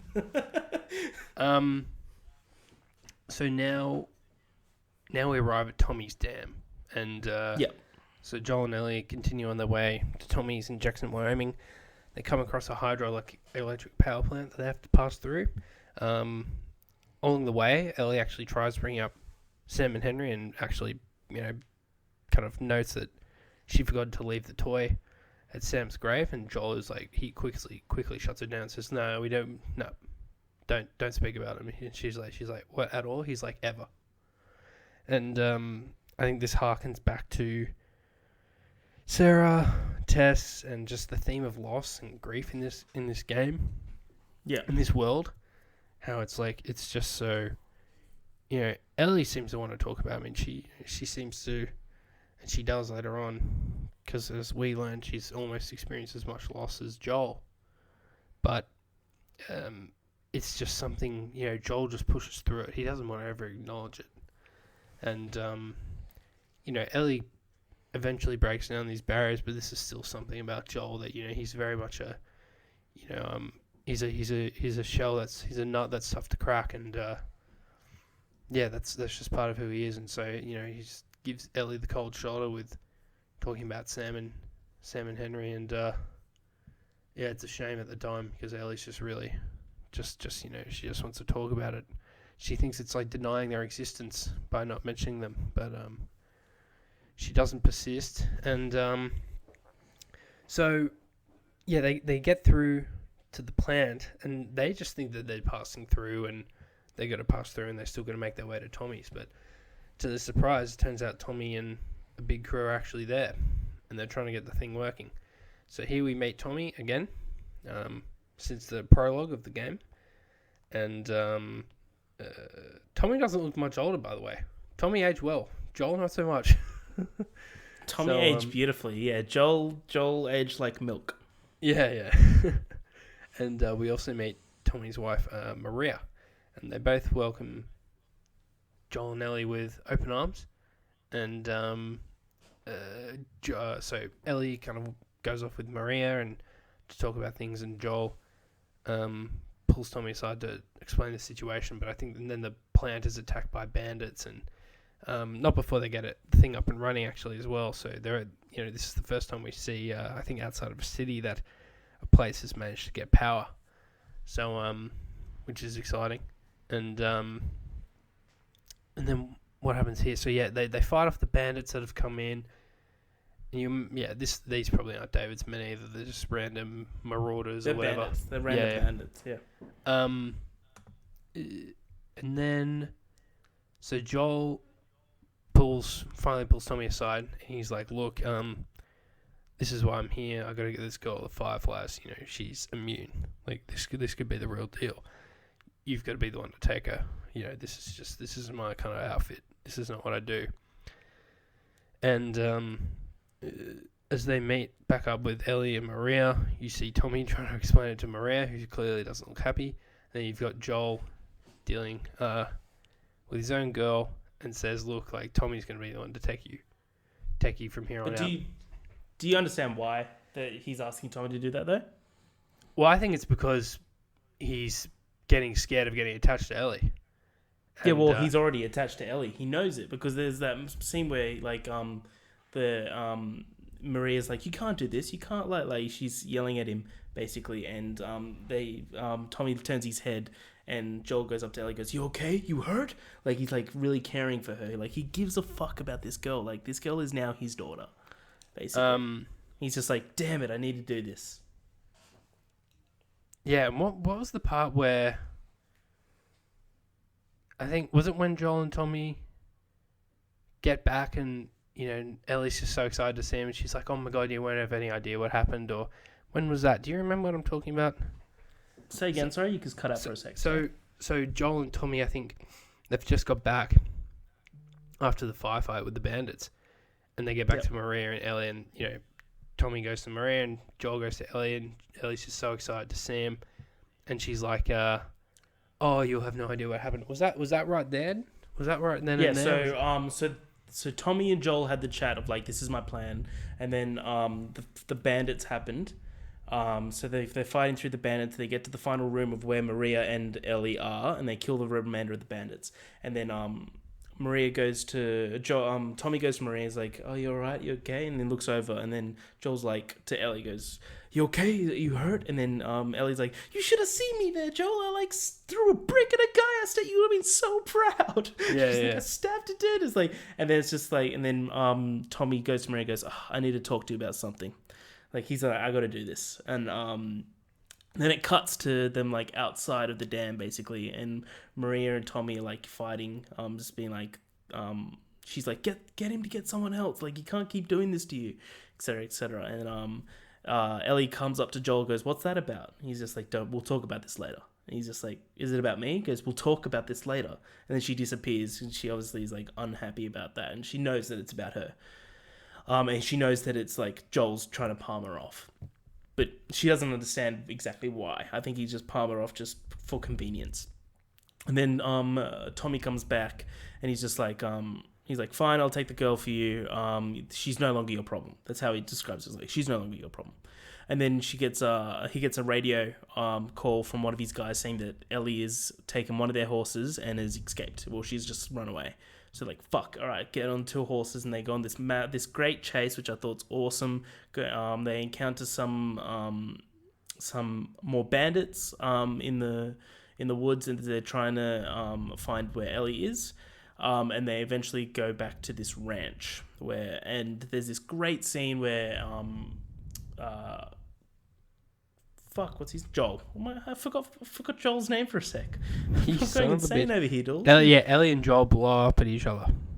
It's a great scene because the time that Maria and Ellie had together, Maria told Ellie about Sarah.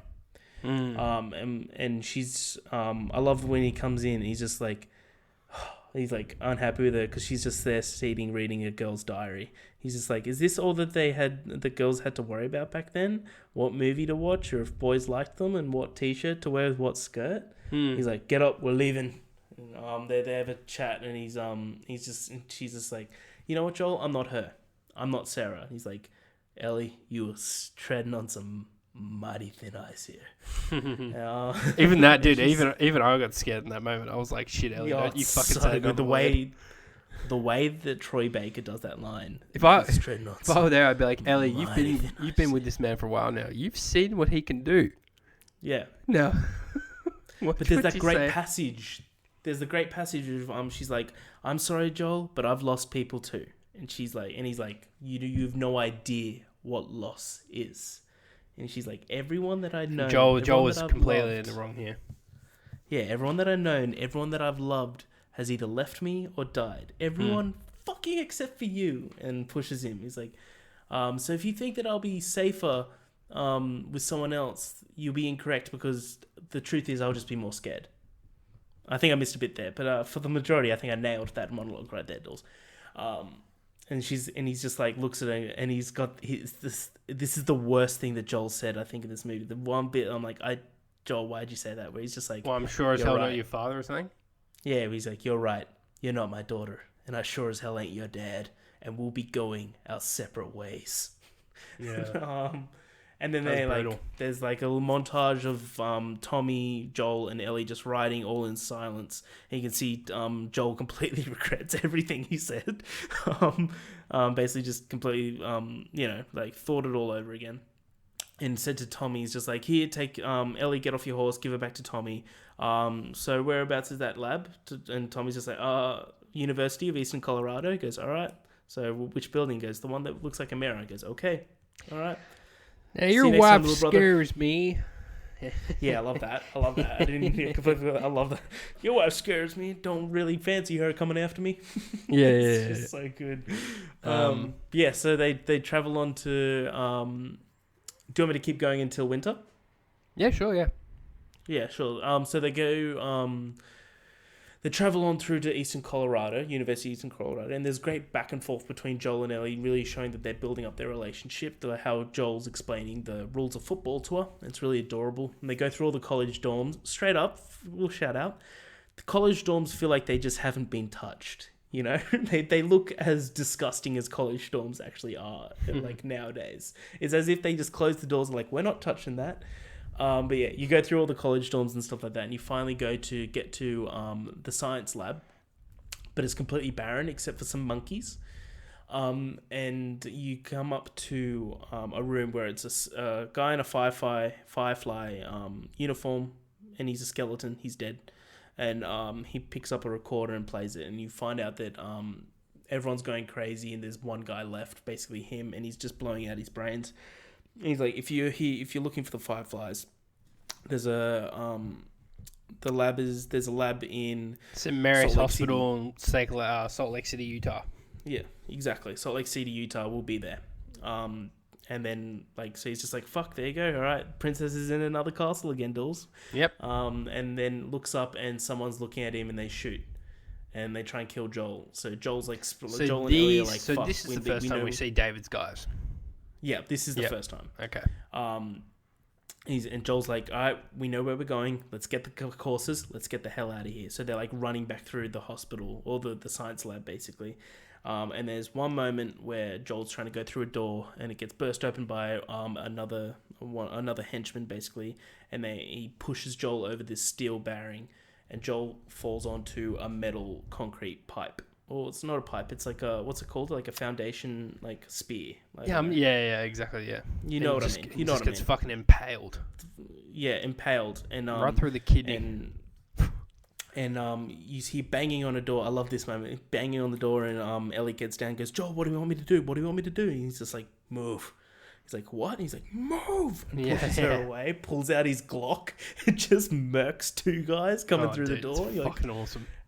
It's so good. And then there's a little sequence of basically Ellie's just like, all right, we got to get you out of here. So he's just like, there's so little chance of survival, especially in this climate. And he's literally just like hobbling through the entire science lab, basically just trying to get back outside. And Ellie's doing her part and just destroying anyone that comes in between her and those horses. So my first time playing this, and I remember getting this scene, and I'm like, Jesus Christ, she's pretty fucking competent with that weapon.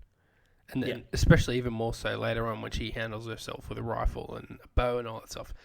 And I remember my first playthrough being like, okay, like, Mary Sue, like, fucking, why is she so good with a gun? She's a 14-year-old girl. But then you remember, because in replaying it a few times, no, it's actually mentioned quite frequently that she grew up and was raised in and trained at a military school. Yeah. And where they do drills every day. And she says, we learn how to kill fireflies every day. So in hindsight, like, it actually makes more, makes a ton of sense that she's actually pretty capable when using these weapons. So did that ever cross your mind at all? Like how this 14-year-old girl's such a capable killer? No, it's just it is what it is in this world, I just feel like it's exactly what you said previously. Is like, for someone to survive in this world, they know how to take care of themselves, and I feel like she's learned how to take care of take care of herself. But yeah, so they get onto the horse, and they start riding, and Joel passes out, and Ellie's on top of him trying to shake him. He's like, "You got to tell me what to do, Joel. You got to tell me what to do."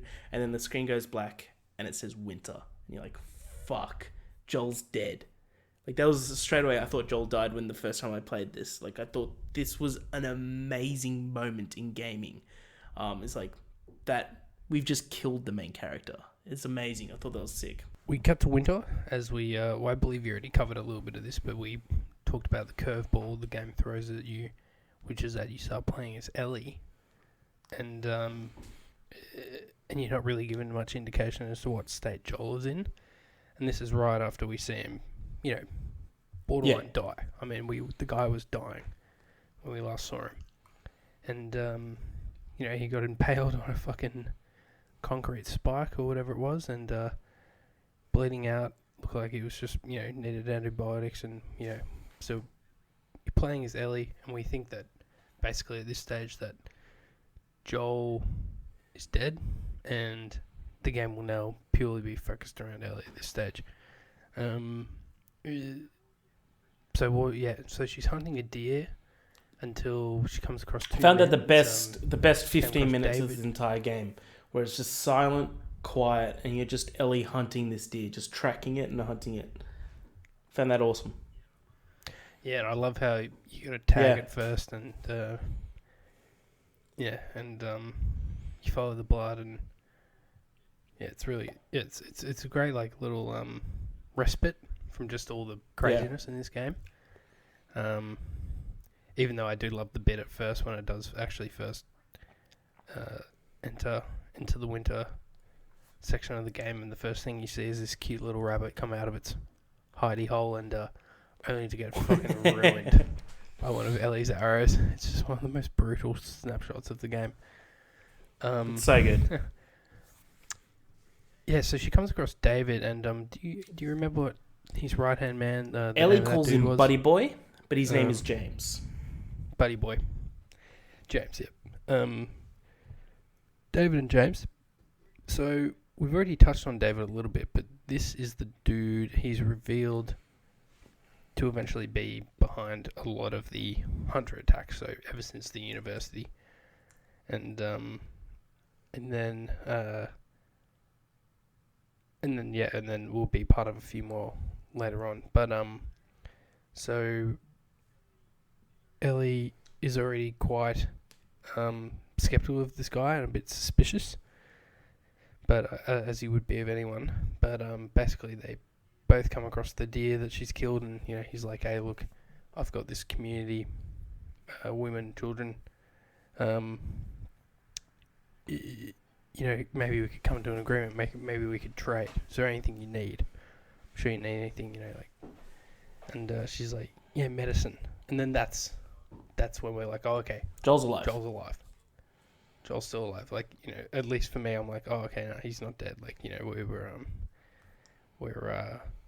she wouldn't be asking for medicine for herself. She seems fine. And then, specifically asked for antibiotics. So, so at this stage, what are you thinking about? So David. Yeah, so like she asked for medicine, and he's just antibiotics. So straight away we're like, okay, Joel's alive, which is great. And she's just like, me and you, to David goes, me and you stay here, and Buddy Boy back there goes back to the camp and gets me some antibiotics, and when he comes back, you can have the whole fucking buck. Like they just wanted a piece of it. It's like, you can have the whole thing if you give me antibiotics. And they're like, okay, fine. So James is like, really? He's like, go do it. Go, come back with the antibiotics. And David and Ellie hold up in this little house. So David pulls in the deer, and they hold off a bunch of attacks from clickers and runners and bloaters and stuff. And then it gets to a cutscene where David's talking to me. He's like, we've had a really tough winter. We've lost a lot of men, in particular our last supply run, we lost everyone, except for one person who came back, and they said that they were all killed by a crazy man. And he's like, and get this, they said that he was traveling with a little girl. And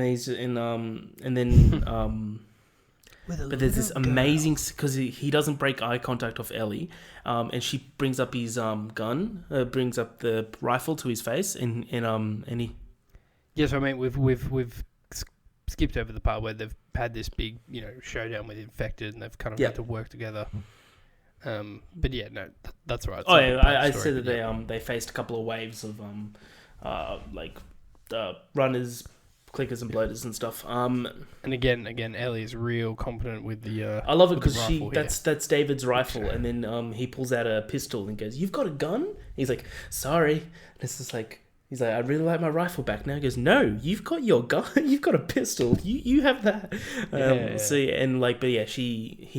She finally sees that like he's talking about her and Joel, and that they're the people that tried to kill him in the university. So he pulls out the gun and he doesn't break eye contact with Ellie. He's like, James, lower the weapon. And then she looks behind him and Buddy Boy's back with and has a gun to Ellie, and he's just like, give her the medicine, James. Give her the medicine, and she can leave.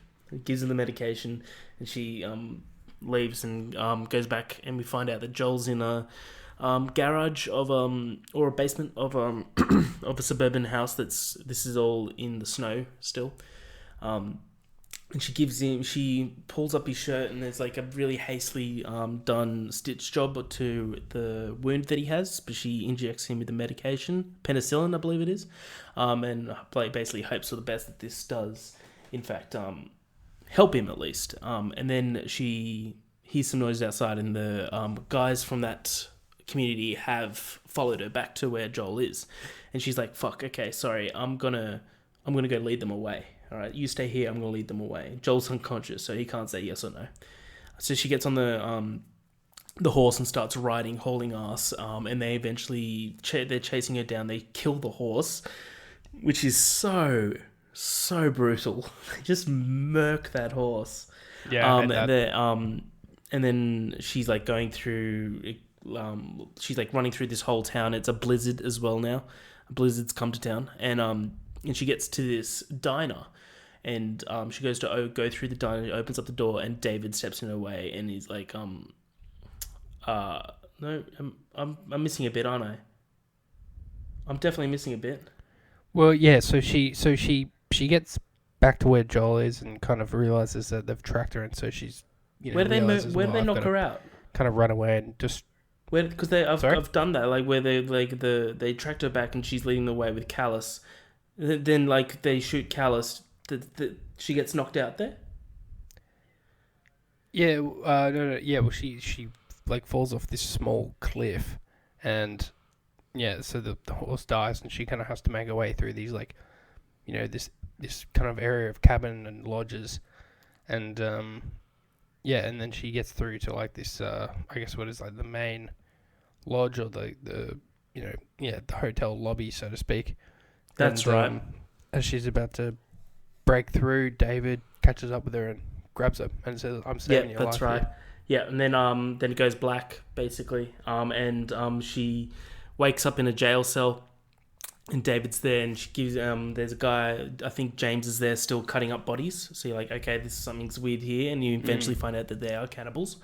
And David gives her a bowl of meat and goes, "What is this? Is this human?" He's like, "That's not human." Which I kind of believe him. I don't think he gave her human. I think it was venison that he did say it was. And he's basically just saying, like, he's trying to reason with her, but he's also trying to groom her. You can tell he's a fucked up guy. That he's basically saying, like, "What's your name?" He's trying to get information out of her, and she just doesn't fucking budge at all. And like there's this weird scene where he grabs her hands and is like caressing her hands, and it's really weird. And she grabs his hands and breaks his finger. He's like, "Whoa, you silly little girl, you stupid little girl, or foolish little girl," whatever he says. And he's starting to walk away, and she's like, "Ellie," and he's like, "What?" He goes, "You can tell the other people that Ellie is the little girl that broke your fucking finger." And he's like, "How did you say it?" Yeah. Chopped up into little pieces. She's a little badass. And like, so it ends like that, and he walks out of the room. And Joel wakes up. It goes back to Joel. He wakes up, and like the penicillin's like done miracle work. But he wakes up, and he's just like, "Where's Ellie?" And he's basically gets up and sees that there's people around his town, around the part of where he's being held. And we go on a murking spree, kill them all, and then we get to a cutscene where he gets ambushed by 2 guys, and he takes them both out, knocks them both out, and drags them both into a room. And he's just like, "You're coming with me." And he ties one to a chair and ties one to a pole. He's beating the shit out of the guy with a pole, and he goes up to the guy in the chair, and he's just like, "The little girl, where is she?" And the guy in the chair is just like, "I don't know anything about the little girl," and he stabs him in the leg. He's just like, he's just like, look at me, I'm gonna pop your goddamn knee off. He's like, all right, yeah, focus, that's right it, here, focus right here. And he's just like, fine, yeah. He's like, they're keeping a little girl in camp. She's David's newest pet. He's just like, you're gonna tell me exactly where that camp is. And he he pulls out the knife from the guy's leg and puts it in his mouth, and you can see the guy does like a little X on the map. He's like, if this doesn't and you better hope that your buddy back there says the same place. He's like, go check with him, man. Like, I ain't lying. I'm telling the truth. And he's just like, and he chokes the guy out and snaps his neck. And he turns to the guy that's tied up at a pole. And the guy's just like, I ain't telling you nothing, man. I ain't telling you nothing. He goes, that's okay. I believe him.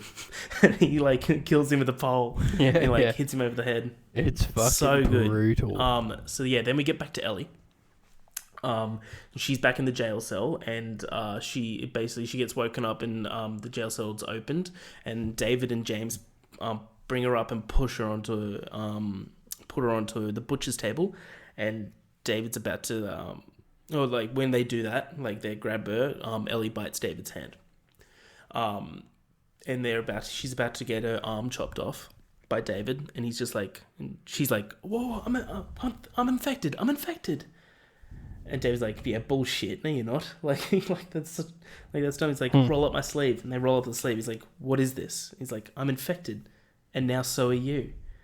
And James is like, what the fuck is this, Dave? And he's like, now. And, yeah. What's going on, there's man? that 1 second of reprieve that allowed Ellie to get the butcher cleaver and slam it into just absolutely slam it into James. He's gone. He's gone. And then she escapes Dave. David tries to shoot her. It doesn't hit her.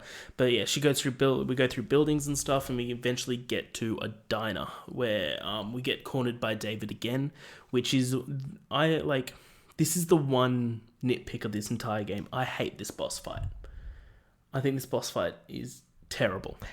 Yeah, it feels a little out of place because it does feel like a boss fight. It is. This game doesn't need one, but at the same time, I mean, yeah, I think it's pretty easy though. I mean, just don't step on the glass. Just lose sight of him, grab a bottle or a brick and throw it at him and charge him.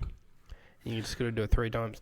But I do agree with you. It's out of place. It's one of those things that it could have been a cutscene, because I don't think this kind of game benefits from having a boss fight. It just feels like it's almost it almost transcends those video game cliches. Exactly. So Ellie gets on top of David and stabs him in the neck, and he throws her across the room into a table, and they both get knocked out basically. Then goes back to Joel, and Joel's basically, it's all Blizzard. Joel's going through the town trying to find her, going back, going through wave and wave. So when I played this section, I was pretending, I put myself in Joel's shoes, and I'm like, I'm on a warpath. I'm Liam Neeson from Taken right now. I'm cleaning up, and I literally just went out of my way to just fucking use my shotgun, or my Diablo, or my fucking shorty, and just blow people. Because nothing's gonna stand in the way between you and your little girl dolls. At the end of the day.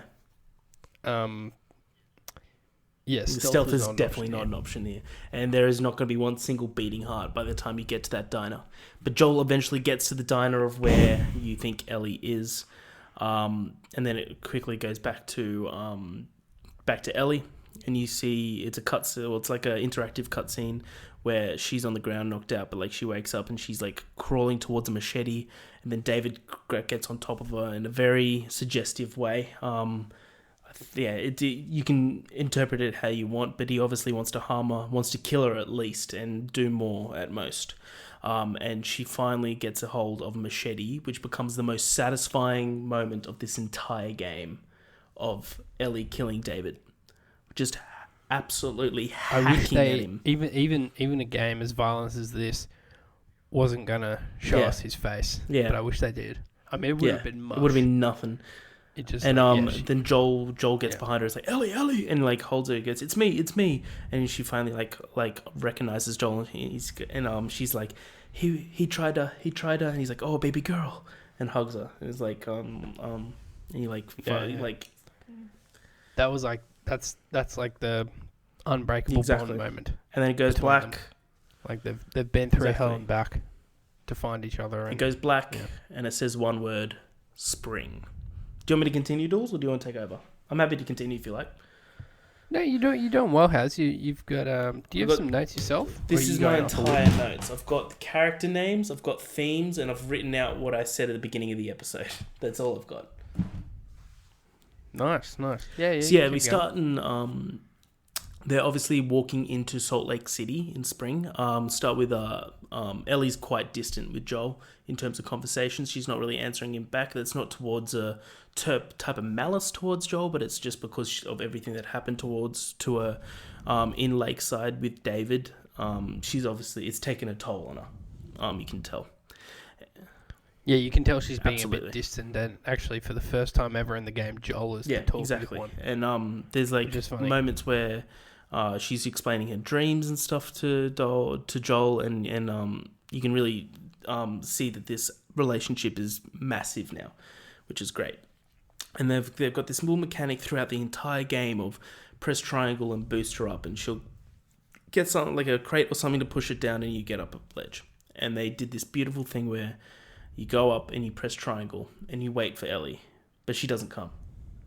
And Joel's just like looks up and goes, Ellie, and Ellie's just sitting there and goes, hey, what's up? He's just like, ledge. He's like, okay, sorry, yeah. It's just like, you could tell that she's distant just because of that one game mechanic didn't work. And she gets to the top of that ledge and she sees something and she's like, holy shit, and drops this ladder down for you, but like runs away.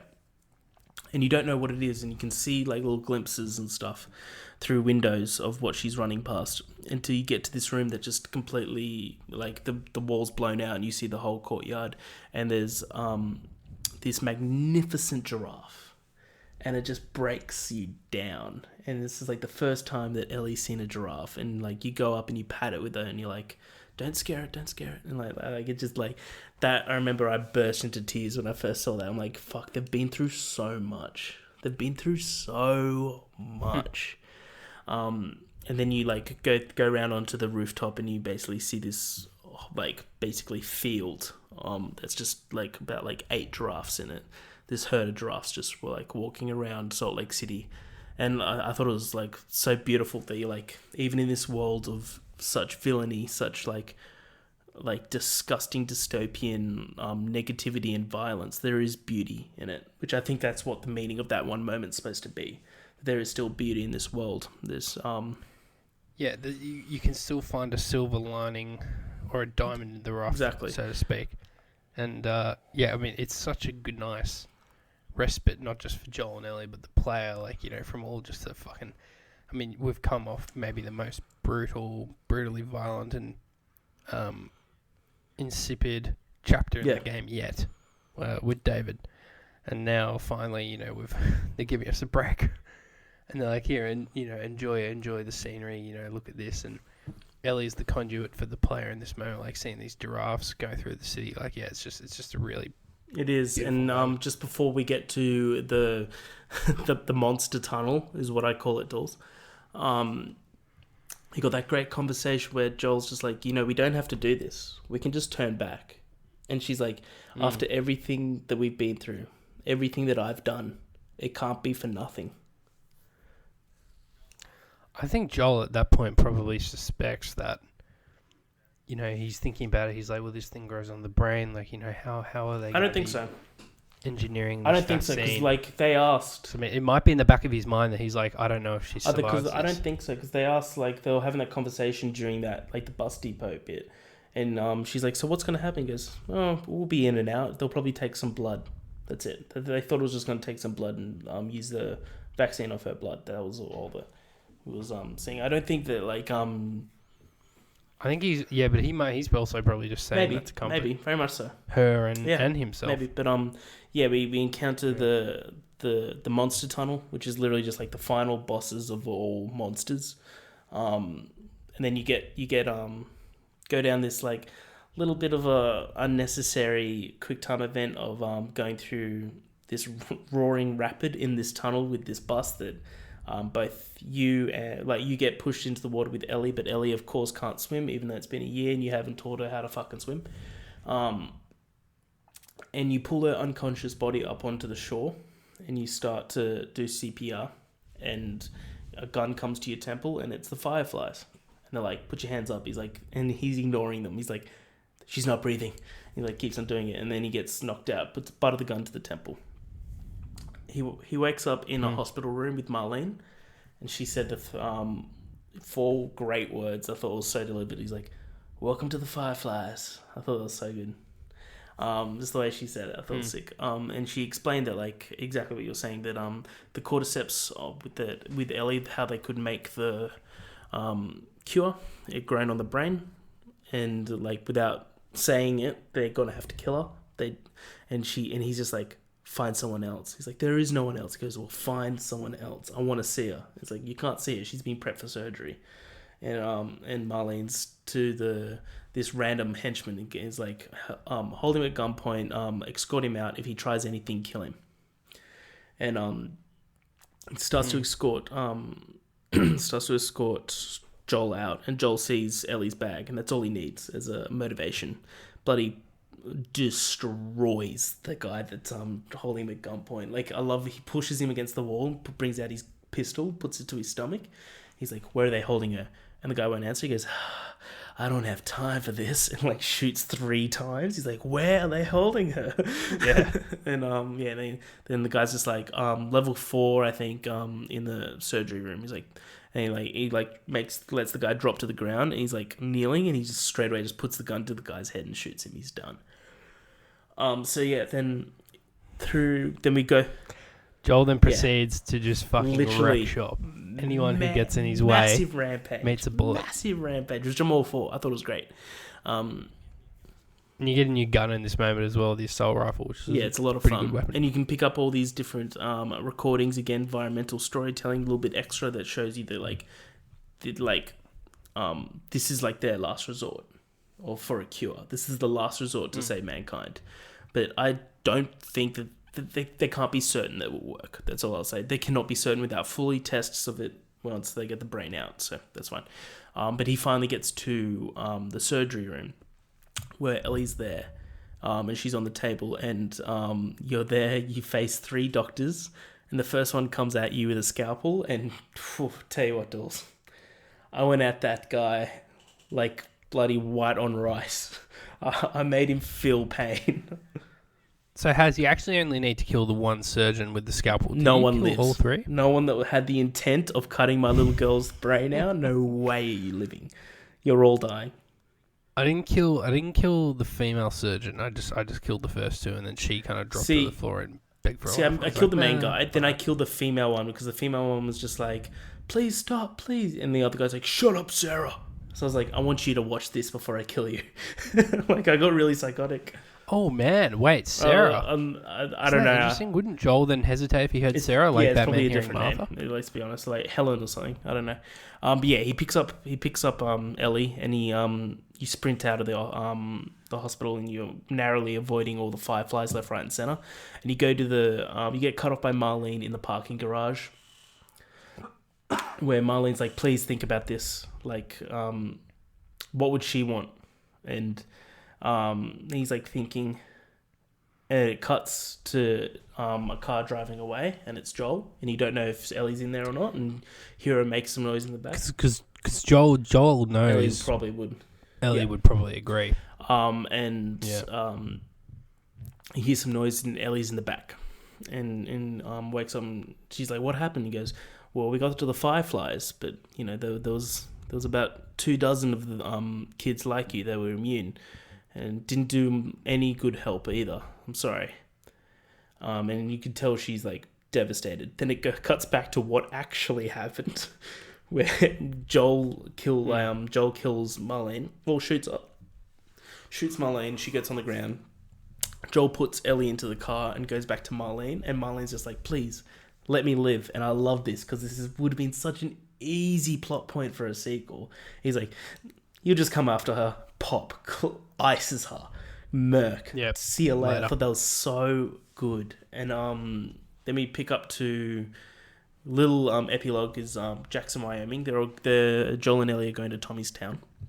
And you're playing as Ellie, and she's again very distant from Joel, and you're just following her through, and he's basically just telling us like, I reckon I reckon you would have been friends with Sarah. I reckon you two would have got along real great.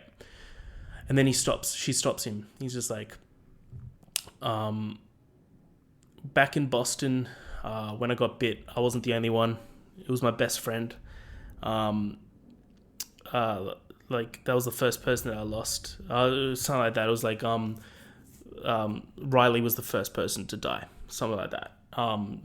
She's like saying that we had two options. One to take it out, to take the easy way out, but we wanted to be romantic and go out in some like poetic moment of go lose their minds together is the way that they phrased it.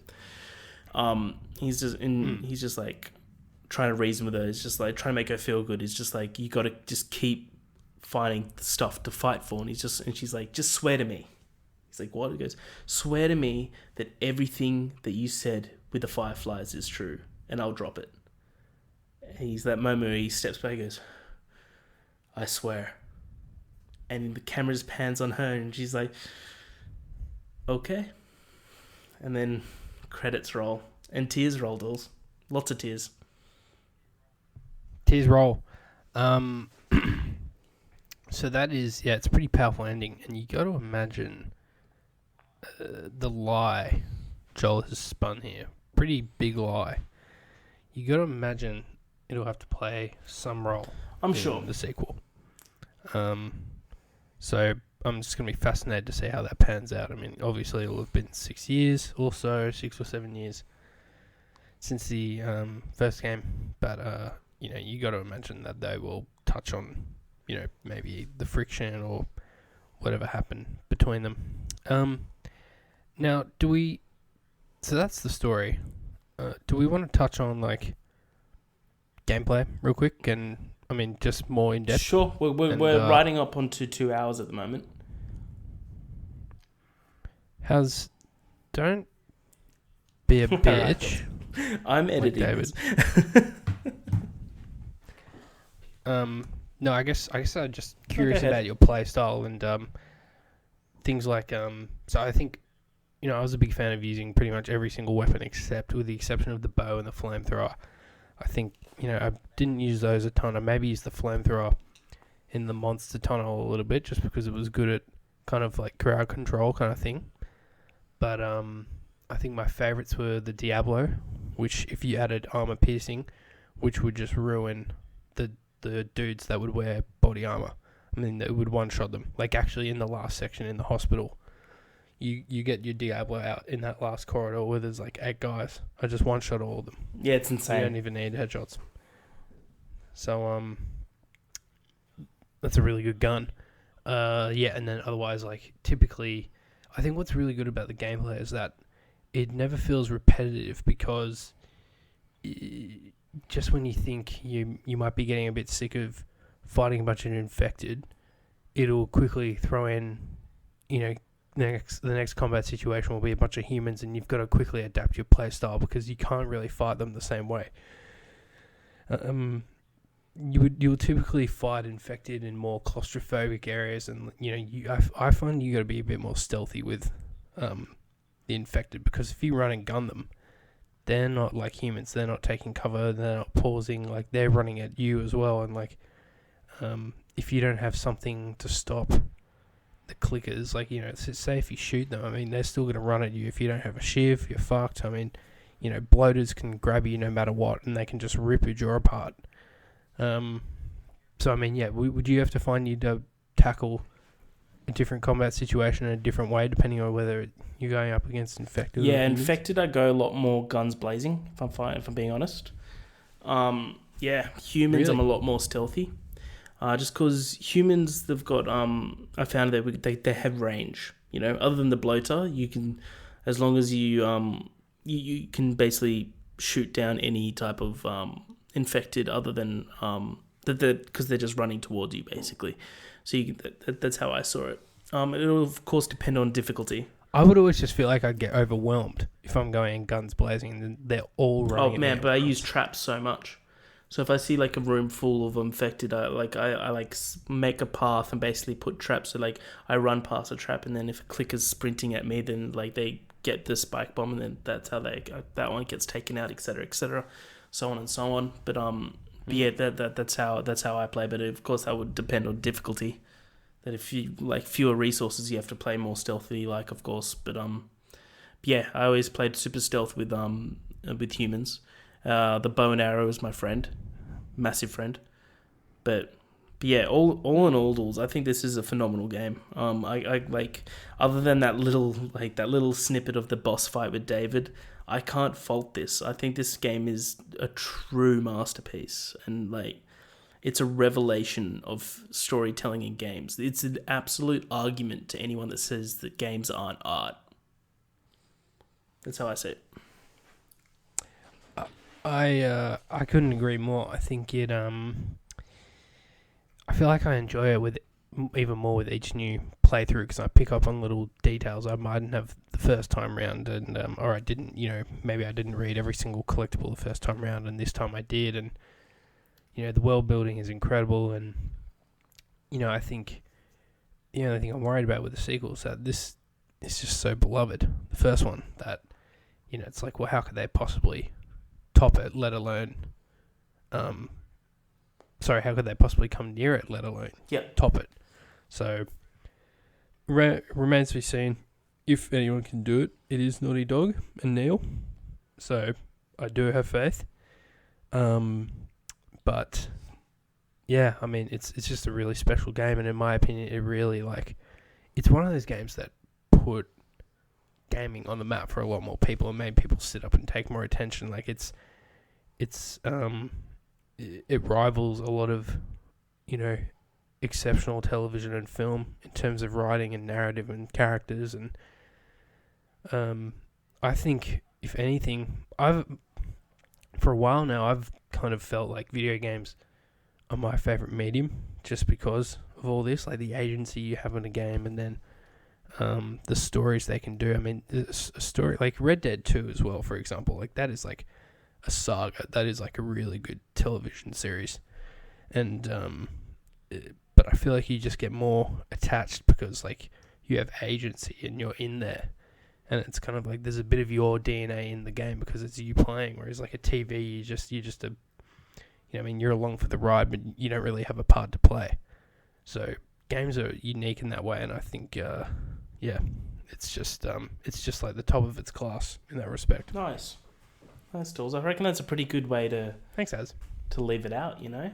Like we're 9 days to go. I for one cannot fucking wait because like we're gonna do this again, I'm sure, for Last of Us Part 2. Yeah, I think this game's timeless. It's gonna stand the test of time as being one of the greatest games of all time. I don't understand people that don't like this game. I think like just in terms of storytelling, it's paramount. I think it. Yeah. People that say that they don't like this game are being contrarian for the sake of being contrarian. Because I mean, sorry, but you're it's wrong. true.